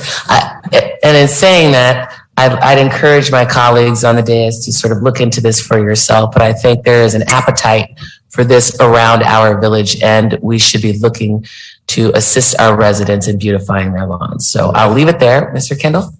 If I may, I'm sorry, the only question that I have is the only thing to be considered by them is just the area within the backyard specifically. Is that the only thing for consideration by the planning board? There's proposed amendments attached to the. There's proposed. I didn't know because in the memo, it was different than, I did see the ordinance that was being proposed that was submitted. And then I saw the memo, and I just didn't know if it was the ordinance that was submitted or the memo that was just up here. I would suggest that the motion would be to refer the proposed amendments to the planning board for consideration. So I think that was your intent. Thank you. Thank you for that clarification. And we would have an opportunity to discuss the amendment as the ordinance as it comes out of planning board at that time? Yes, just so you understand, it's required to go to planning board. They're required to give you a report. You're required to read it. Then you can do what you like. Understood, right? But so they'll modify this as they see fit and then bring it back to us and we'll have a chance to discuss. They may modify it. They may just say it looks good. They may say it looks horrible. Whatever they say, you'll read it and consider it, and then you'll do what you'll do. The other thing I would say, if I may, Madam Mayor, everybody who expressed an opinion or who has an opinion and hasn't expressed it, please keep an eye on the village website. When it comes in front of the planning board, it'll be a public hearing. And you can have the opportunity to make your opinions known to the planning board at that time, as well as when it comes back here. Thank you. Thank you, Mr. Attorney. Okay, so make the motion of sending it to planning and zoning. I'll make the motion to send it to planning and zoning for their review. I'll second. Okay, all in favor? Aye. Aye. Councilwoman Birch? That was the second of her three others. Okay. She's frozen. Well, the motion passes. Aye. There you go. There you go. It passes. Understand? This is so funny. Okay, great. 9B. 9B, discussion and possible action regarding changes to the Code of Ordinances relating to the elimination of planning board approval of commercial sign applications and authorization for such applications to be administratively approved. This item is brought forth by Councilmember Katia St. Fleur. This is actually pretty simple. I'm asking that signage, commercial signage be approved by staff in-house as opposed to going before planning and zoning. I spoke with Mr. Travis and he said that that is something that he'd be okay with. And this would essentially save our business owners time so that they don't have to go in front of planning and zoning, and it would save them some money. And sorry. But you was finished. No, it's okay. And just to keep in mind for further consideration, I think at a later date, we need to also start thinking about what our design standards are and the possibility of changing those and updating those so that it is more adequate for our business owners on Second Avenue. Thank And you. with that, I'll move the item, Madam Mayor. Uh, Go ahead. I didn't do the public comment, please. hate to be that guy, but this again is a zoning code amendment that would have to go first to the planning board. So as I understand the motion is to refer to the planning board to come back with a recommendation. Right? no problem. Very good, thank you. We do, the public want to speak on the item. Oh, sorry, we didn't ask for public comment. Sorry. Well, she came up late. Good evening, council people. My name is Kovac. I live at 290 Northeast 98th Street, and I'm also the executive director of Miami Theater Center, as well as the co-founder of the Merchants Collective, although I'm not speaking on behalf of that organization tonight.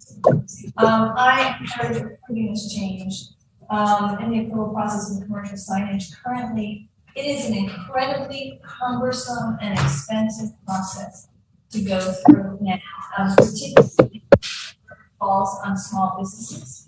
It's delaying the public knowing that a business is there and open, and affecting the quality of the first weeks and perhaps even months and years of new business. It's been really a problem, and it's probably it's primarily the biggest obstacle and stumbling block that new businesses have on Northeast Second Avenue. I think in the spirit of what Councilperson Wagner said about having the village support and help new businesses to get started, this is in the same spirit. I do also want to tell you that there should be further discussion on design standards regarding signage, and we will, as a group, the Merchants Collective will be addressing the council at a later date. Thank you very much. What I was going to say. So there's a couple of things here: design standards, letting the department approve, and streamlining the processes that we're sending to the planning and zoning. No, right now, the only thing we're sending to them is for the business to owners to amend it, have to the put it out ability there. to go directly to staff as opposed to going before the planning and zoning. I mentioned the design understand. standards so that we can start thinking about I it. just wanted to amend it to also include all of that, but if that's, What is the That would significantly delay the reporting back. oh, we don't want no delays. We want to streamline and stop delays. Okay, thank you, sir. Okay. So we motion for this to move forward to the planning and zoning. Correct. Okay, any second? Second. I'm assuming it was a motion, right? That was a motion you made, right? Yes. Okay, second. All in favor? Aye. Aye. All in favor? Aye. Okay. Thank you. Item 9C, discussion and possible action regarding changes to the Code of Ordinances to reduce or remove side setback requirements for driveways on residential properties. This item is sponsored by Vice Mayor Daniel Marenberg. Same thing. Go ahead. wanna- I'm just waiting on Richard to tell you. Is it public comment first or me first? Huh? Public comment first or me first? Oh, yeah. Any public comment on this item? That's a new procedure. I keep forgetting. Okay, public comments closed. So this is another one that would be a motion to take it to the Planning and Zoning Board for review about this ordinance. There's a number of, I would say, ordinances that are somewhat restrictive of some of our homeowners that are maybe non-conforming or have historical structures. And you know, this is just meant to alleviate some of what I would say might be, you know, some appendages of the past, let's say, to allow for, as you heard, there's replacement of material so that if it's non-conforming because the side setback for driveways isn't met, you cannot replace the asphalt with apparently pavers And there's a 12-foot width allowed for driveways, but non-conforming can't be expanded. And this was a hope to examine allowing for the expansion of 12 feet, not into and not to further the setback violation, but on the interior of the property. So it's away from the actual side setback itself, but to allow for the width so that we can improve aesthetics of properties, especially as they are in the front and visible. I think this is something that, based on driving around, I've seen a number of driveways that probably fall into this category and might be able to benefit from this. And so the hope is that the planning and zoning can maybe take a look at limiting this towards non-conforming driveways that are affected by that side setback and allowing for replacement of different materials and expansion as long as it's towards the interior of the property and not in the swale, obviously. Yes, sir. If I may, I'd just like to clarify, because there's a couple of different things in there. And when we get to planning and zoning, they're going to ask me, and I'm going to want to know what to tell them. There's a whole raft of issues and reasons why we have these setback requirements. If, as I think I'm hearing, the major concern is the portion of our non-conforming, legal non-conforming structure limitations that says you can keep it at the same level, but you can't change the materials. If that's the issue, that's a far more narrow fix than. But there's two issues, right? Is that in accordance with your intent? Yeah, but there are two issues, right? One is the actual replacement material. So, and the second is allowing for a widening to the actual. My understanding is if you're widening away from the setback, what's prohibited is increasing the degree of nonconformity. What you've described should not increase the degree of nonconformity. If that's the interpretation, and that's what we're working off of, then we don't need the secondary portion. Okay, well, let's do this. And I mean, I don't know if that's how either code or code enforcement or planning and zoning looks at it, but I understand your intent to be have planning and zoning look at A, the first part about the material substitution, and B, reconfirm that expanding away from the setback is not prohibited by our existing code. So let me ask Mr. Kendall, you know, if someone were to apply for an expansion, a widening of their driveway to 12 feet where it's only towards the interior without a replacement material, and it's a non-conforming, legally non-conforming driveway that violates a side setback, are we allowing that in planning and zoning? If it's asphalt to asphalt, we're just going to widen it to 12 feet? Not currently, because the existing non-conforming driveway is in the required setback. So the expansion of that driveway, even if it is to the interior, is an expansion of the non-conformity, in theory, because it doesn't meet the 10-foot side yard setback. So again, that's just. I'm sure I agree with that. And you know, I don't really mind which way the interpretation goes. I don't necessarily disagree with you. I mean, I see how that. And that's why we have the discussion, which is totally fine. But again, as of today, 12-foot wide driveways are certainly permitted as long as they meet the 10-foot setback. And it's really just a question of the code as it reads today. And I'm sure you're familiar with it as far as the 10-foot setback. And then, I mean, he could have a 20-foot wide driveway once he goes onto his property. It's the area, the code speaks to the area between the swale currently and once you get onto the property that says there has to be a 10-foot side yard setback. That's really the issue. And I guess the discussion that we can have with the board is how do we address non-conforming driveways versus new construction? And I don't know, that'll be a discussion that they'll have, because ultimately once he replaces it and it's immediately adjacent to the property line, inevitably I deal a lot with the neighbor says. I just saw my neighbor put in a brand new driveway and it's right up against the property line. And whether I have the capacity to have the discussion. But again, whatever the code says is what I will educate the public, and the planning and zoning board can review it, and you all can review it and opine in the future. But sure, either way. And my hope is that there's clarity on this issue. So, you know, if we're getting two different opinions on even how the interpretation is, that's all the more reason just to clarify it. The goal here is not to allow for massive expansions of driveways and new construction. This is a very limited type of ordinance to allow for people that are restricted from replacing their materials and people that would like to widen, but they feel like they can't because of the current non-conforming side setback, to allow for those existing legal non-conforming driveways to go ahead and take advantage of what would be a change here. On that second piece, I'm sorry, I apologize. Thank you. Just a comment here. Thank you, Madam Mayor. I think the ultimate goal here may be, and Vice Mayor, I don't want to speak for you, but we've got a resident who is trying to improve their property, right? Trying to beautify their property. I think the goal here is to not make it so difficult.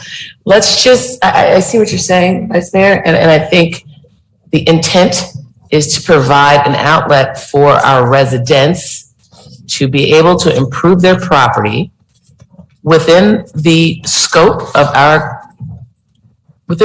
what's reasonable in Miami Shores, but to do it quickly and easily. So I see what you're saying. It's narrow, but and I like that idea. I think, but the goal here is that we're always taking something and making it a molehill, and I think we have to take that into consideration when we're looking at that. But again, this is going to planning and zoning. Those are my thoughts. We're trying to be more helpful here than a hindrance. Thanks. Council on the same floor. I just have a question. If a person has an existing driveway and they want to improve their existing driveway, do we prohibit them? Are they held to the same standards as a new structure? Say, No. for instance, my driveway is already circular. It has this, from my understanding, this is a particular case, correct? Yeah, I mean, there's a particular case that brought this to light, but I think this applies To other people. to many So other If I properties. have a half circular driveway, I want to fix it, and it's been there, that's how I purchased my home, I want to change it from asphalt to whatever else I want to change it to.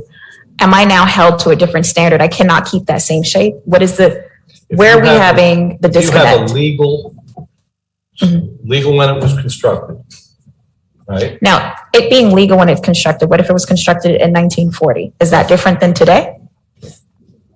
And it hasn't been I would have changed? to research the codes. It's possible that the codes have changed for that. It may or may not.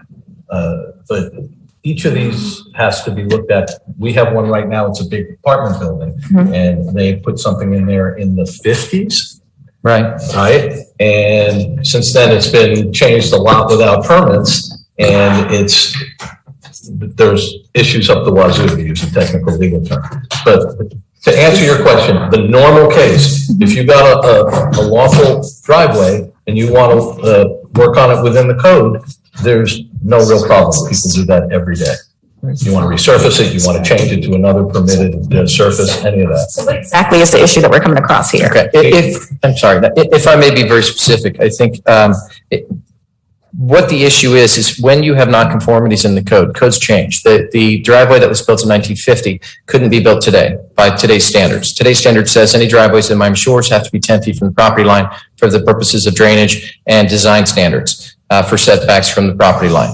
As a result, driveways that are not 10 feet from the property line are legal nonconforming by definition. If someone comes in, they're allowed to repair a nonconforming driveway. However, if they are replacing the material in its entirety, changing from asphalt to pavers, concrete, then if they remove the existing material that's non-conforming and they're going to put it back in, they are required under the current code to be 10 feet away from the property line, which is applied to all properties in Miami Shores Village, which is the intent is with any nonconformity, eventually to bring the nonconformity into conformity when it's being replaced or reconstructed. Attrition. Over time, more and more people will be in compliance as things need to be fixed. That's the intent behind all of these codes. Or it discourages people from improving what they have because they don't want to Well, lose again, that's what I their want driveways. to get. So what are the, sorry, I'm still here. What are the unintended consequences of passing something like this? Why would we not do this? Why would we not allow someone to change the material? Because they're not changing the shape, they're not changing anything outside of from asphalt to pavers. If I can play the devil's advocate, all right? There are reasons behind every change we made to the code. And the objective is to get eventually through attrition, more and more compliance with that. You know, if you were legal and then the code changed, you don't have to change and bring yourself up to compliance. But sooner or later, the passage of time is going to make it necessary for you to redo it. And at that time, we'd like you to comply. In this particular consequence, there were reasons why the setback rules are there. And if we say that if you built without being in compliance with the setback rules that were later enacted, and you can keep repairing it and changing it and enlarging it and still don't have to comply with the setback rules, you won't get that eventual compliance via attrition. That's the goal, the big picture goal. Well, that's one of the things that he raised, and personally, I don't have such a big problem with that issue. The second issue he raised, and maybe Travis and I just disagree, under existing code section 525.1, a non-conforming building or structure shall not be enlarged or altered in a way which increases its non-conformity. And in my experience in the past, even before Travis's advent with the village, that was interpreted in terms of setback. If you're not increasing the invasion of the setback, you're not increasing the nonconformity. Travis is the professional. He may have a different interpretation. What I understand your motion to include is to have the board look at this and come to some resolution as what that means. Yes, I mean, the motion is to send it to planning and zoning with the hope that we get clarity on that second issue and how it's reviewed. Because obviously, Mr. Kendall is operating within the confines. He's got a certain set of rules he's got to operate under. And we all understand that. But you know, the goal here is to try to make government a little bit easier for us. And you know, we get bogged down sometimes in just bureaucracy and red tape and trying to get things done that seem pretty common sense. You know, this is a driveway that exists, and if they're not changing the driveway at all, the driveway continues to exist, and the nonconformity remains regardless. You know, we're talking about beautifying and something that will improve the aesthetics. So why not allow for replacement materials? And if it's not increasing the violation of the setback on the side and it's coming to the interior of the property, it seems like it should not be an issue to just move forwards. Let them do it. Madam Mayor, I'd like to second the motion. Okay. All in favor? Aye. Aye. Okay, motion passes. Item 9D, discussion and possible action regarding changes to the Code of Ordinances relating to the permitted height of gates in the front yard. This item is sponsored by Vice Mayor Daniel Nierenberg. Mr. Vice Mayor? Oh, any public comment on 9D? Not seeing anything. Nope. All right. Perfect. So this is another one of these things that looks like just a vestige of the past potentially. We've got a number of structures around the shores that have a driveway entrance, which has an opening or an archway. These are sometimes higher because they were meant to allow for vehicles to pass through, so maybe higher than a regular door might be. Our current code provides for 6-foot limitations on the height of fences, gates, walls, etc. And so on the driveway, yes. So this is again very limited. This is for existing structures, not new builds that have been there. In a number of cases, sometimes historical homes don't even have records at Village Hall, and the homeowners are not able to actually produce records. At the same time, it's clear that there's not been new construction. So these archways, these openings that are meant for vehicular entry were like garages, and they would have doors that would enclose it so you wouldn't see the vehicles. It's also an aesthetics type of an issue because we don't need to go looking at vehicles. People want to drive them in, close the door. And so these are higher than the 6 feet limitation. The point is we should, the hope is to move this to planning and zoning as well to take a look at for determining whether or not we can allow for a higher height on just these entrances and these entrances only. It can be limited by width. It's got to be over a driveway. That was the intent of it, and to allow for homeowners to go ahead and replace these. Otherwise, they're limited to a door that doesn't fit the size of the opening, which looks a little bit silly. Okay, is there a second? I'll second it, Madam Mayor. All in favor? Aye. Aye. Aye. Aye, okay. Item 90, discussion and possible action regarding the interim village manager employment agreement. This item is brought forth by the village attorney. Madam Mayor, Council, I'm happy to report that very recently the manager's council and I have reached an accord on something I can recommend to you for approval. I set it forth in a memo that you should have received by email earlier today. The form of the contract was very easy. The salary terms were a little bit tougher and the benefit terms were a little tougher, but I believe we've hammered it all out for an interim contract with the idea that, this will carry us through until you all decide what you want to do thereafter. Any question, council? Yeah, I did have a question. So the memo that you provided for, it noted that the position really should be a deputy village attorney because Mr. Benton is still on the payroll and he's, I guess, technically still the village manager.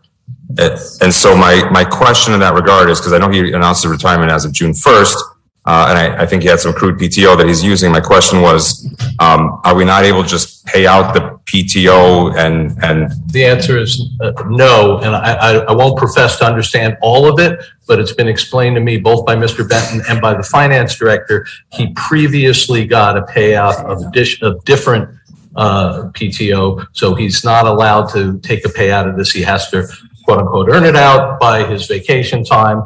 It also happened to be convenient for us because we hadn't taken the foresight to pass a resolution allowing Mr. Scott's signature to be on the bank account. So we're still using Tom's signature because he's still in that. so in that regard, is Mr. Benton still authorized to make decisions on behalf of the village? And is he, I know that, for instance, he accepted Chief Lysted's rescission of his resignation on June 1st. My understanding is yes, that what he announced was that he was leaving the village effective July 8th, and that he would be leaving the office, the physical office, on the 1st of June, and the rest was his accrued vacation time that he was earning out. That's why we put as a deputy until July 8th, so that he could be making decisions as well. Is that some Well, confusion? Tom's on vacation, so you're not going to be. Thank you. Sorry, Madam Mayor. Oh, no. Yes. My apologies. Thank you for raising that issue. I don't even know where to start on this. Okay. Actually, Madam Mayor, come back to me. I have to calculate my thoughts. If anybody else has thoughts, this is. I'll yield my time. I mean, I've discussed this with the interim manager designee and his council, and nobody had any issues with it. That was what I thought was the best way of dealing with it. I think the concern here I'm getting is that you said Mr. Benton is making decisions, but he is technically on vacation. So what I thought the question was could he be making decisions? Oh, could, yeah. That's what I thought I was answering. Which the is answer is, yeah, technically he could. I think right now the decisions he's making is what type of bait to use. Exactly. You know? Right. Okay, yeah, I was just confused. I've always thought you can just pay out and obviously. Ordinarily you can. I was confused about that, and I thought it's just a lot easier to. If you need a more fulsome explanation, I'll be happy to talk to Holly and get it. Yeah, I can reach out to Holly and understand, but it's fine.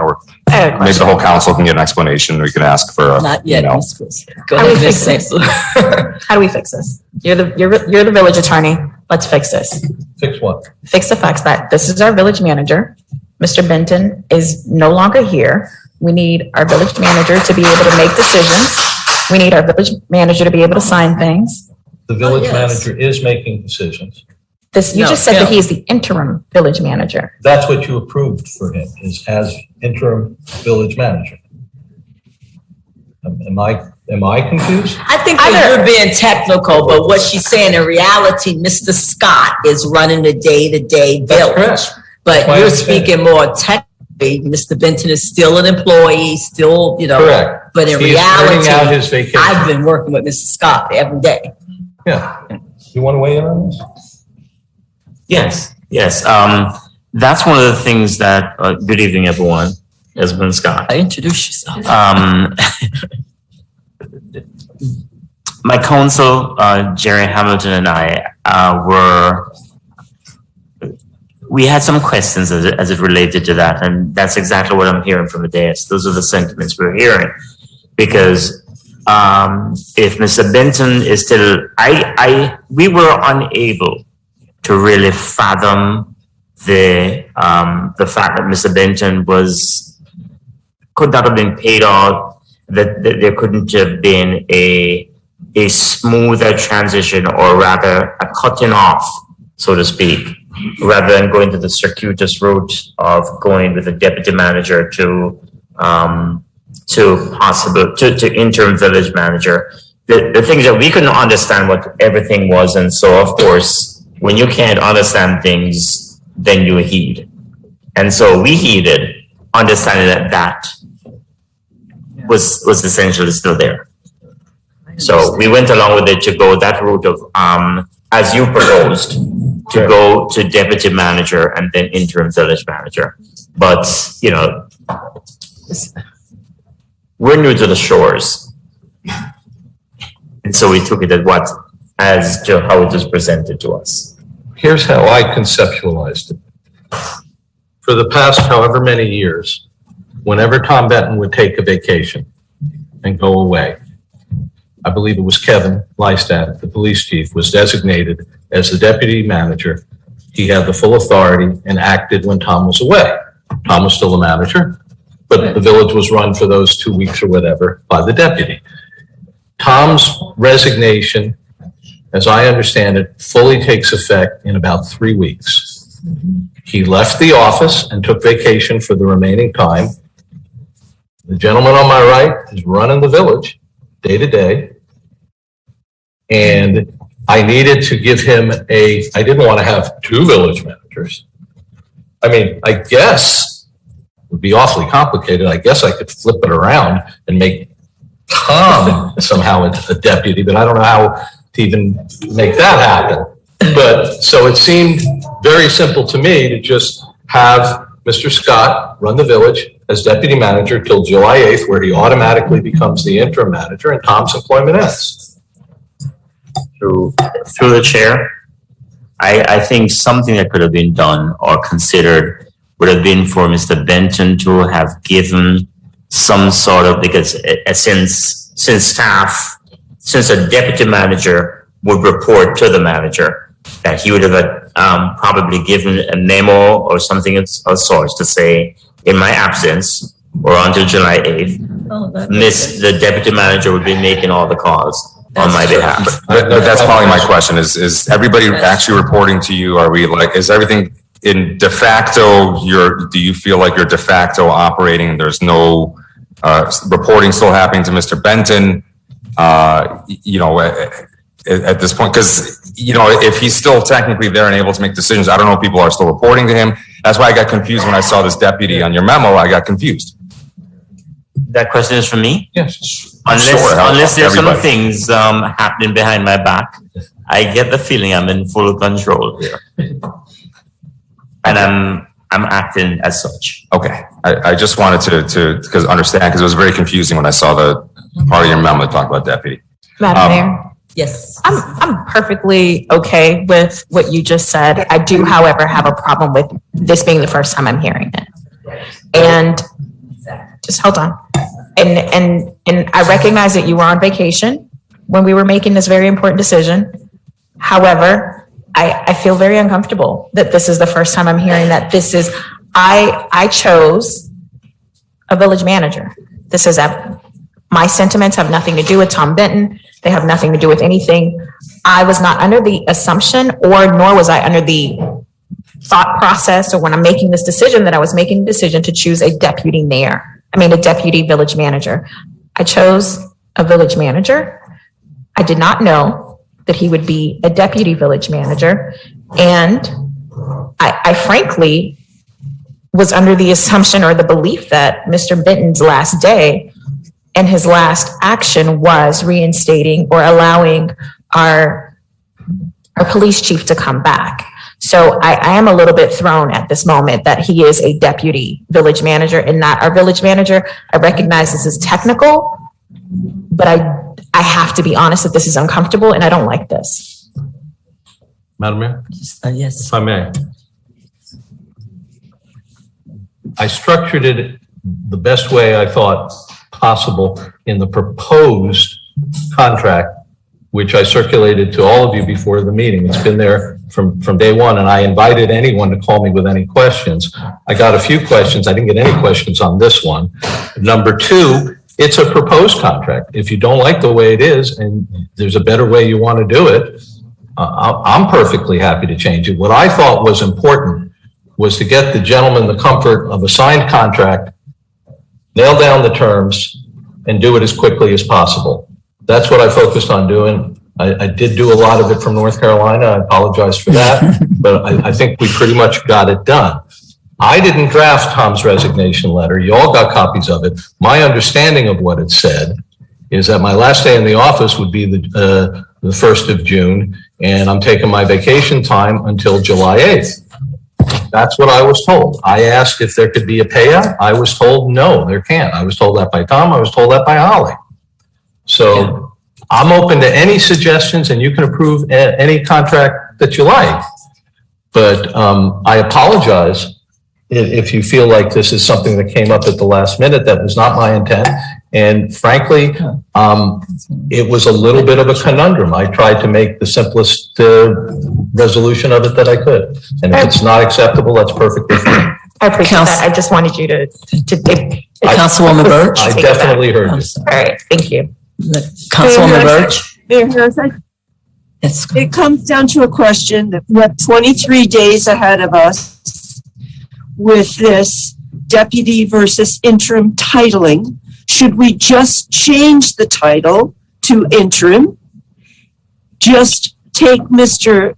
Scott's word for it that he is solely in the driver's seat and go forward?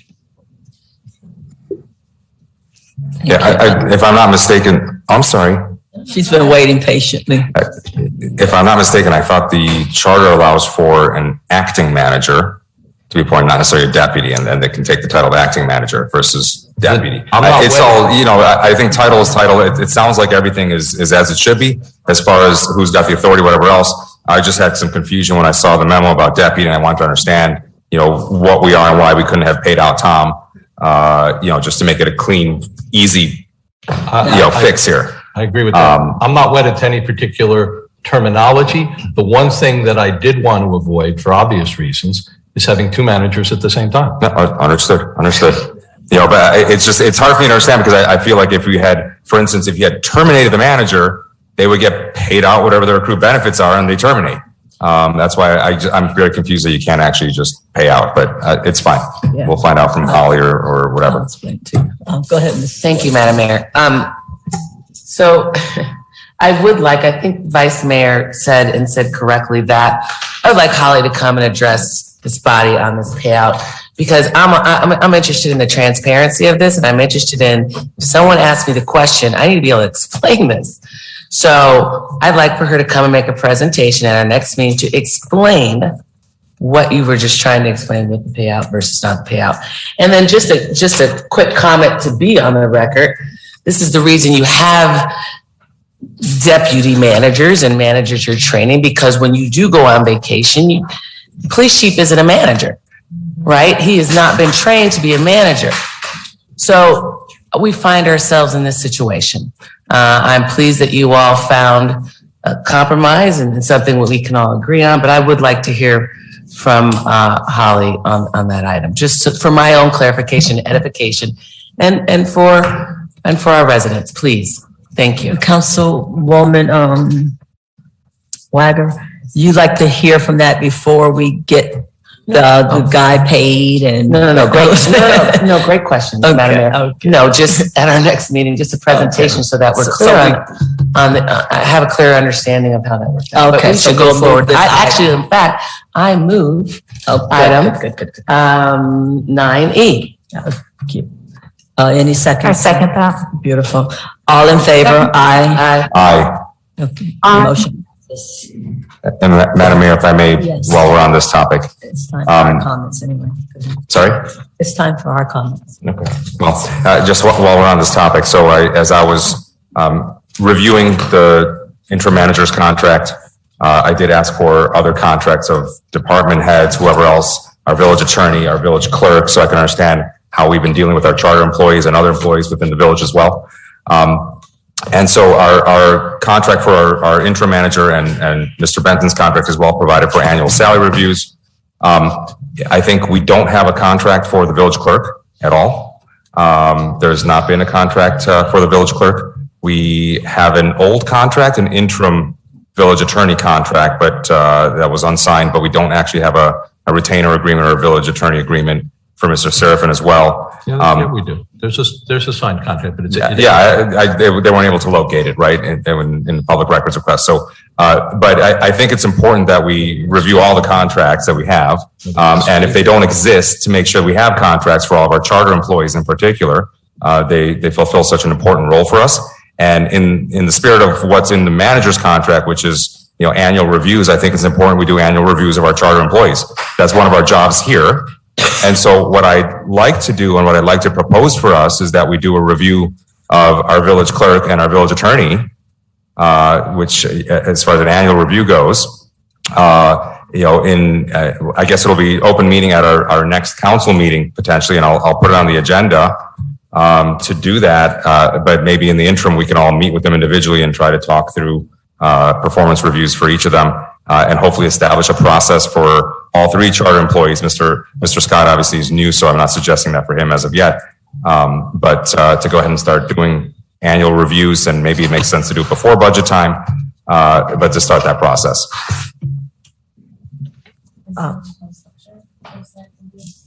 Do we have a proposed structure for said review? A proposed structure for salary review? For said review, for the reviews. Can we workshop that or something? I don't think that there's ever been an annual review done by the council of the charter employees. It's sort of, it depends what you call a review. The salaries issues come up during the budget, but I don't know that an evaluation / review formally has ever been done. Okay, you can workshop that or something. Okay, let's, point of order. Manager's report. Great. Thank you. Good evening, everyone. First of all, Mayor and Council, thank you for your vote.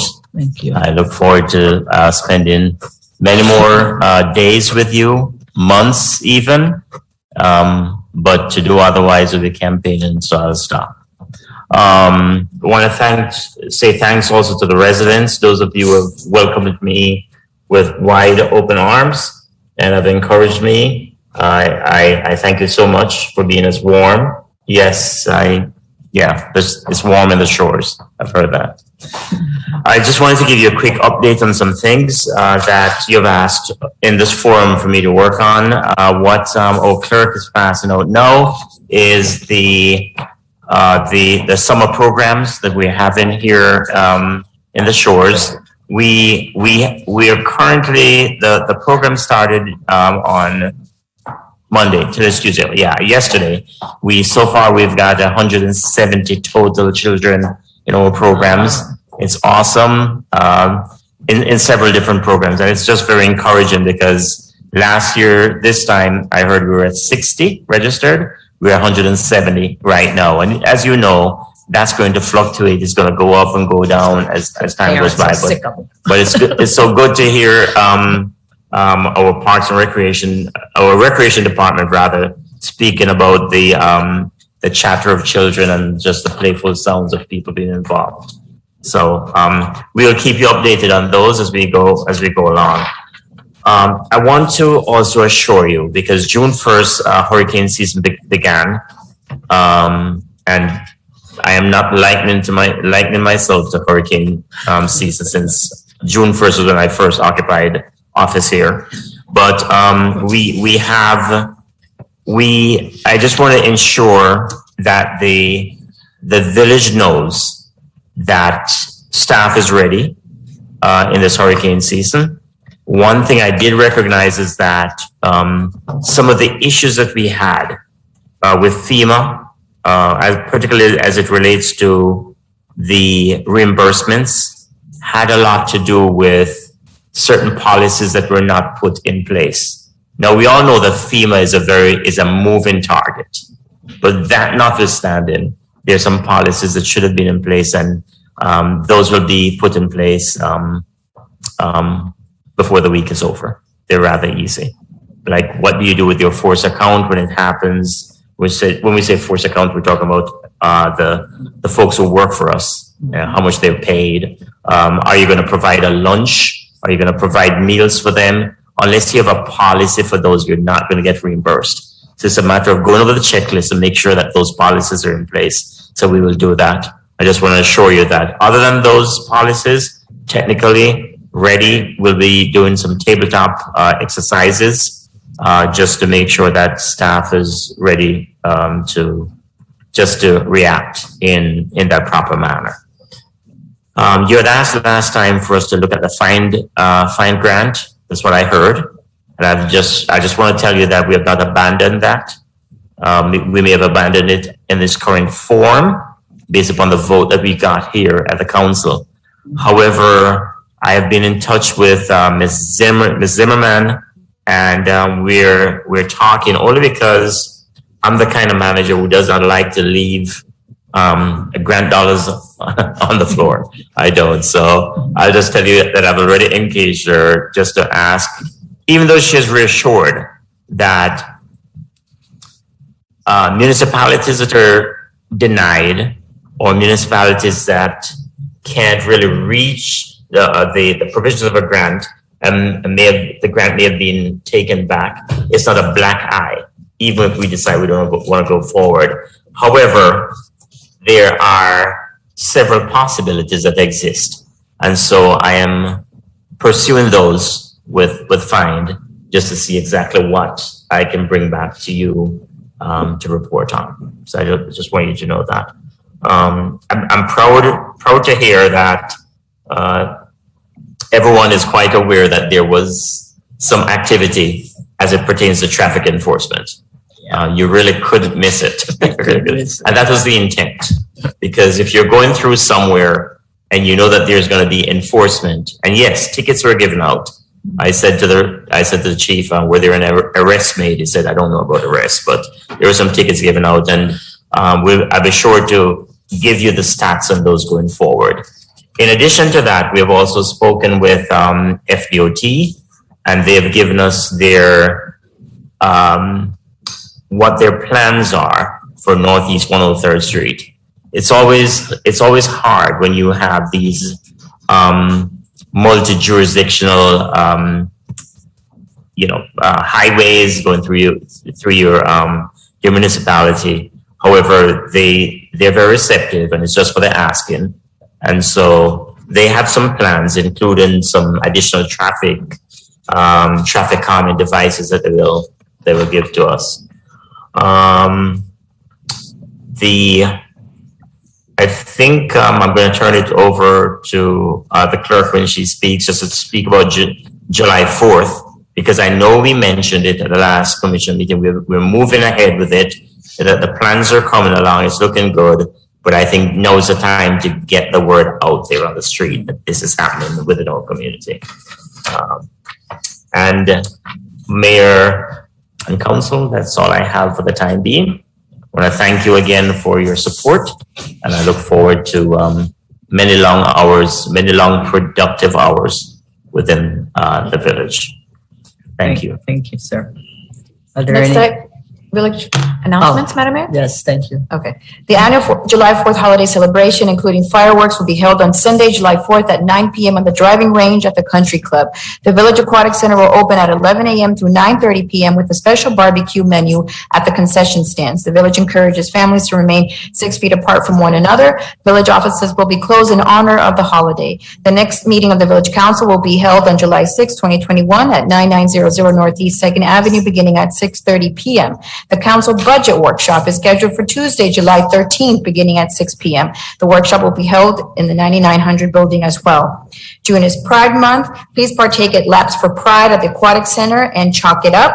The building department opened back their doors through the main lobby of Village Hall. Village permit clerks are excited and ready to welcome you back. There are 2 vacancies on the Police Retirement Pension Board. Applications can be found on the village website in the clerk's office and will be accepted through Friday, June 25th. Would you rather receive the newsletter via email? Simply enter your email address in the sign-up field located above the home button and click on the monthly newsletter. The communication specialist will take care of the rest. Council comments. St. Clair, do you have any comments?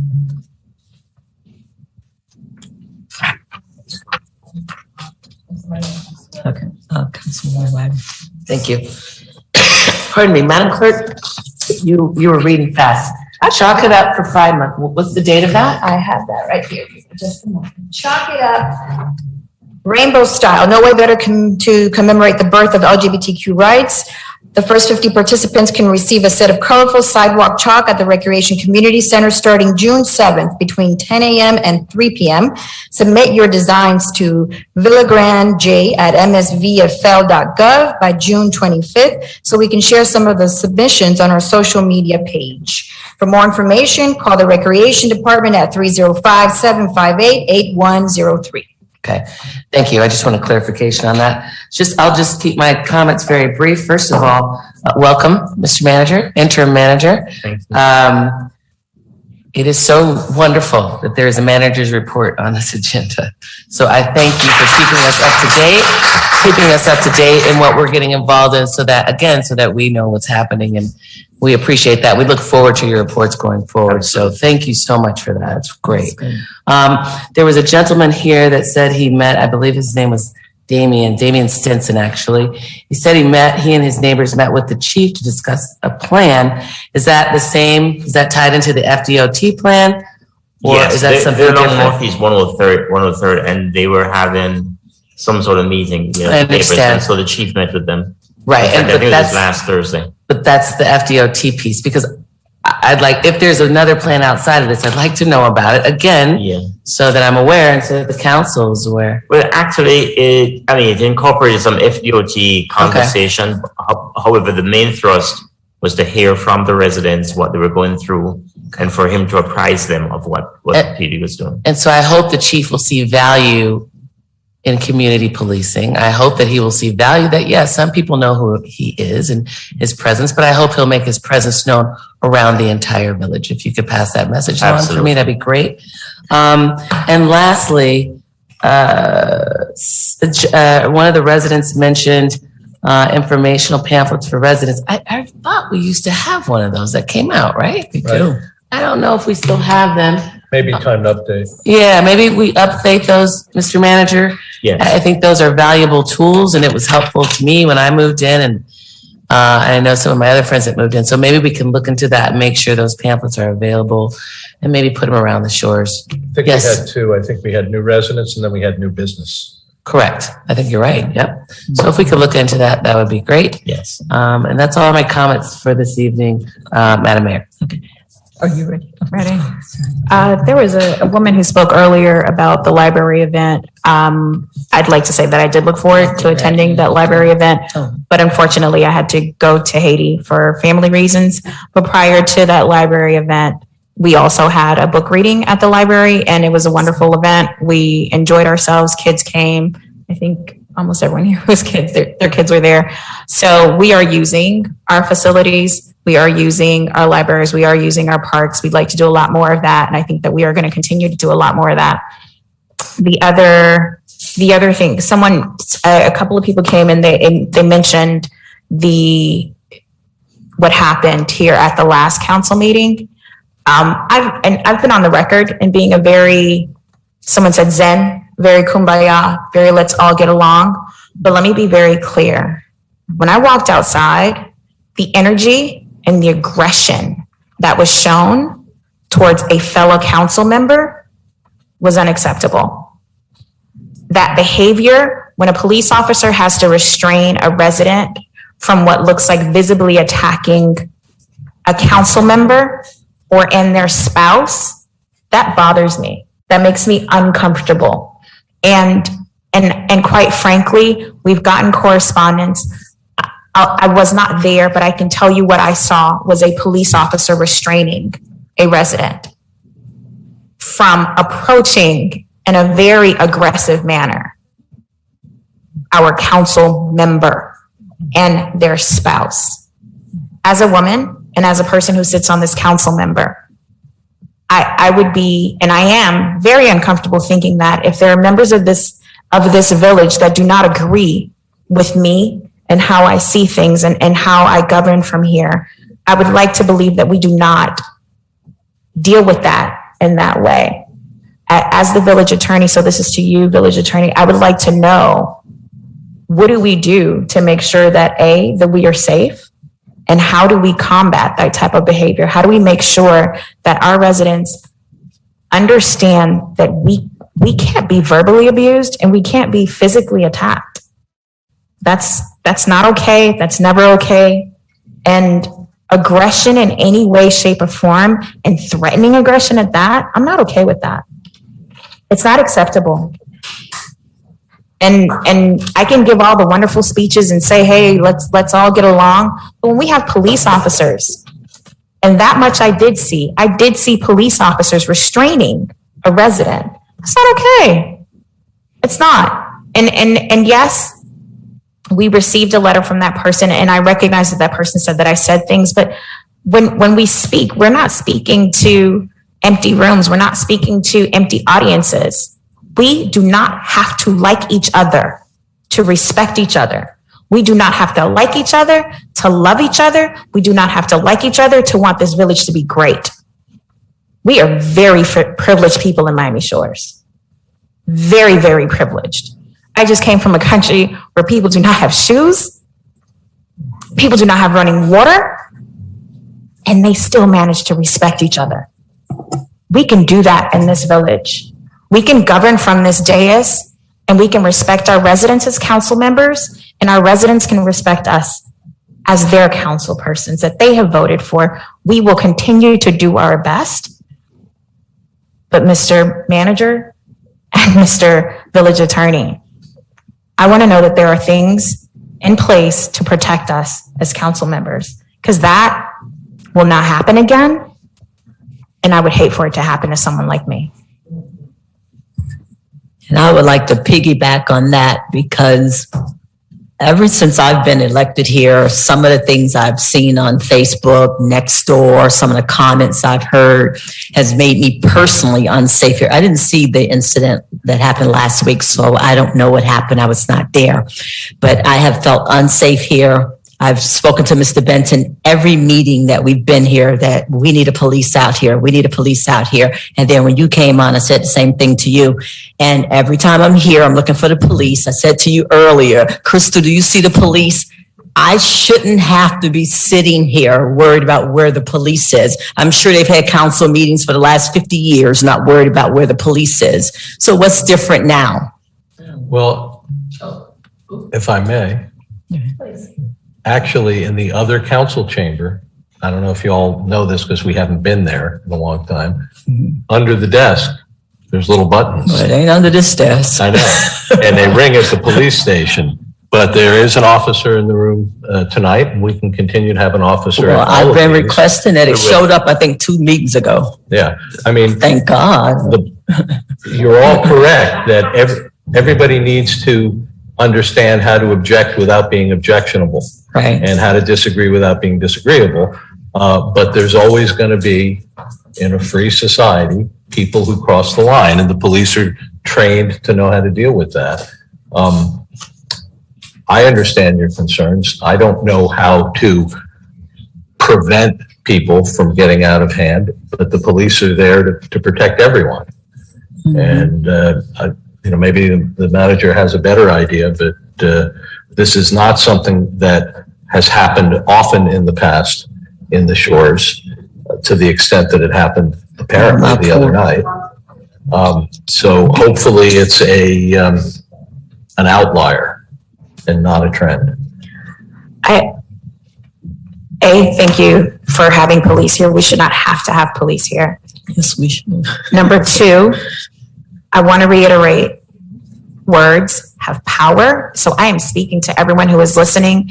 And if anybody who's listening, you can share this message on social media. You can share it with your friends. You can share it on your group chats. Words have power, and words have consequences. And we should all think about the power of our words and the consequences of our words. We are not children. We are not 5th graders. We are not 10-year-olds. We are not 12-year-olds. We are not 13-year-olds. We know how to behave in a civilized society. Everyone here pays very high taxes. We know how to behave. We should behave. And it's intolerable. It is intolerable. I prefer to be happy. I prefer to pop popcorn and drink Cosmos. I want to come here and help residents.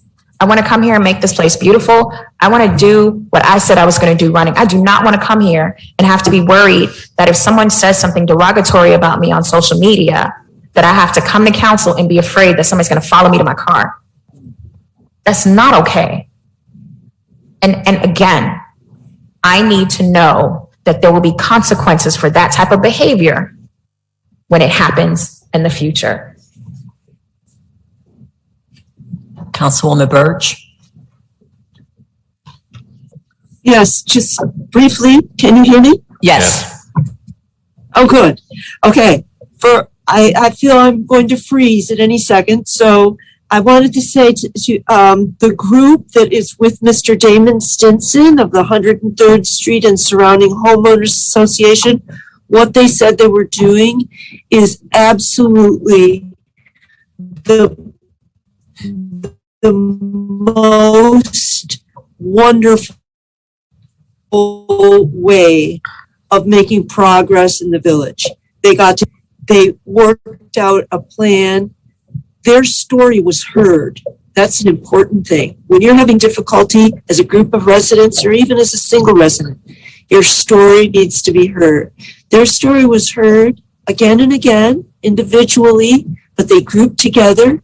And I believe that with Mr. Scott's help and the help of our police department, further progress will be made. And maybe we will get the word out there that speeding's through Miami Shores Village on no matter who owns the road.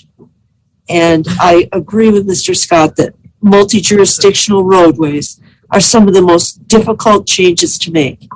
But right now, in the condition of today's American driver, we have a big challenge on our hands. And thank you to that group of Miami Shores residents and our police department for making a difference.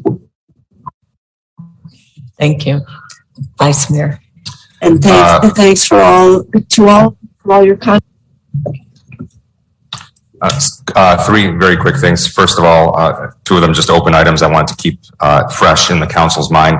Number one, we still have ordinances that are meant to be drafted protective of sexual orientation, gender identity. So that is still in the works, I know, with the village attorney. Number two, we had a discussion and we have a memo from the village attorney on charter review. Mayor and I both attended the training for the Institute of Municipal Officials, EMO training, and Florida League of Cities advised that charter reviews should be done every 10 years maybe. At most, we've gone very, very long without a charter review. They also mentioned manager reports are critical. Surveys of residents are critical. Financial review by the council is important. Things that we mentioned some time back, and some items I had raised that were withdrawn. So we have those items that are still pending. And the last thing I wanted to say was I just really wanted to extend my appreciation and bewilderment at how well Mr. Scott has jumped into this with very little time, how much you've grasped about our village, how much you have shown care for our village and an interest in making sure that we progress, how you have followed up on all the many items that I'm sure you're getting from all sides. I know at least from mine, and you've always been focusing on it. I think that you've really stepped in and done a fantastic job so far in such a short period. And I'm very appreciative of it. So thank you very much. Thank you. And that's all I have, Mayor. Okay. I have a procedural question for Mr. Serafin. Things that the council members want to go to planning and zoning, do they have to come here or can they just send it to planning and zoning? It's the way it's set up for amending the zoning code. Planning and zoning can send a report to you where they propose an amendment, yes, or you can, by resolution, send something to them. So it has to be by resolution. That's the best. Okay. All right. Okay. All right. I motion to adjourn. Thank you, everyone. Have a good evening.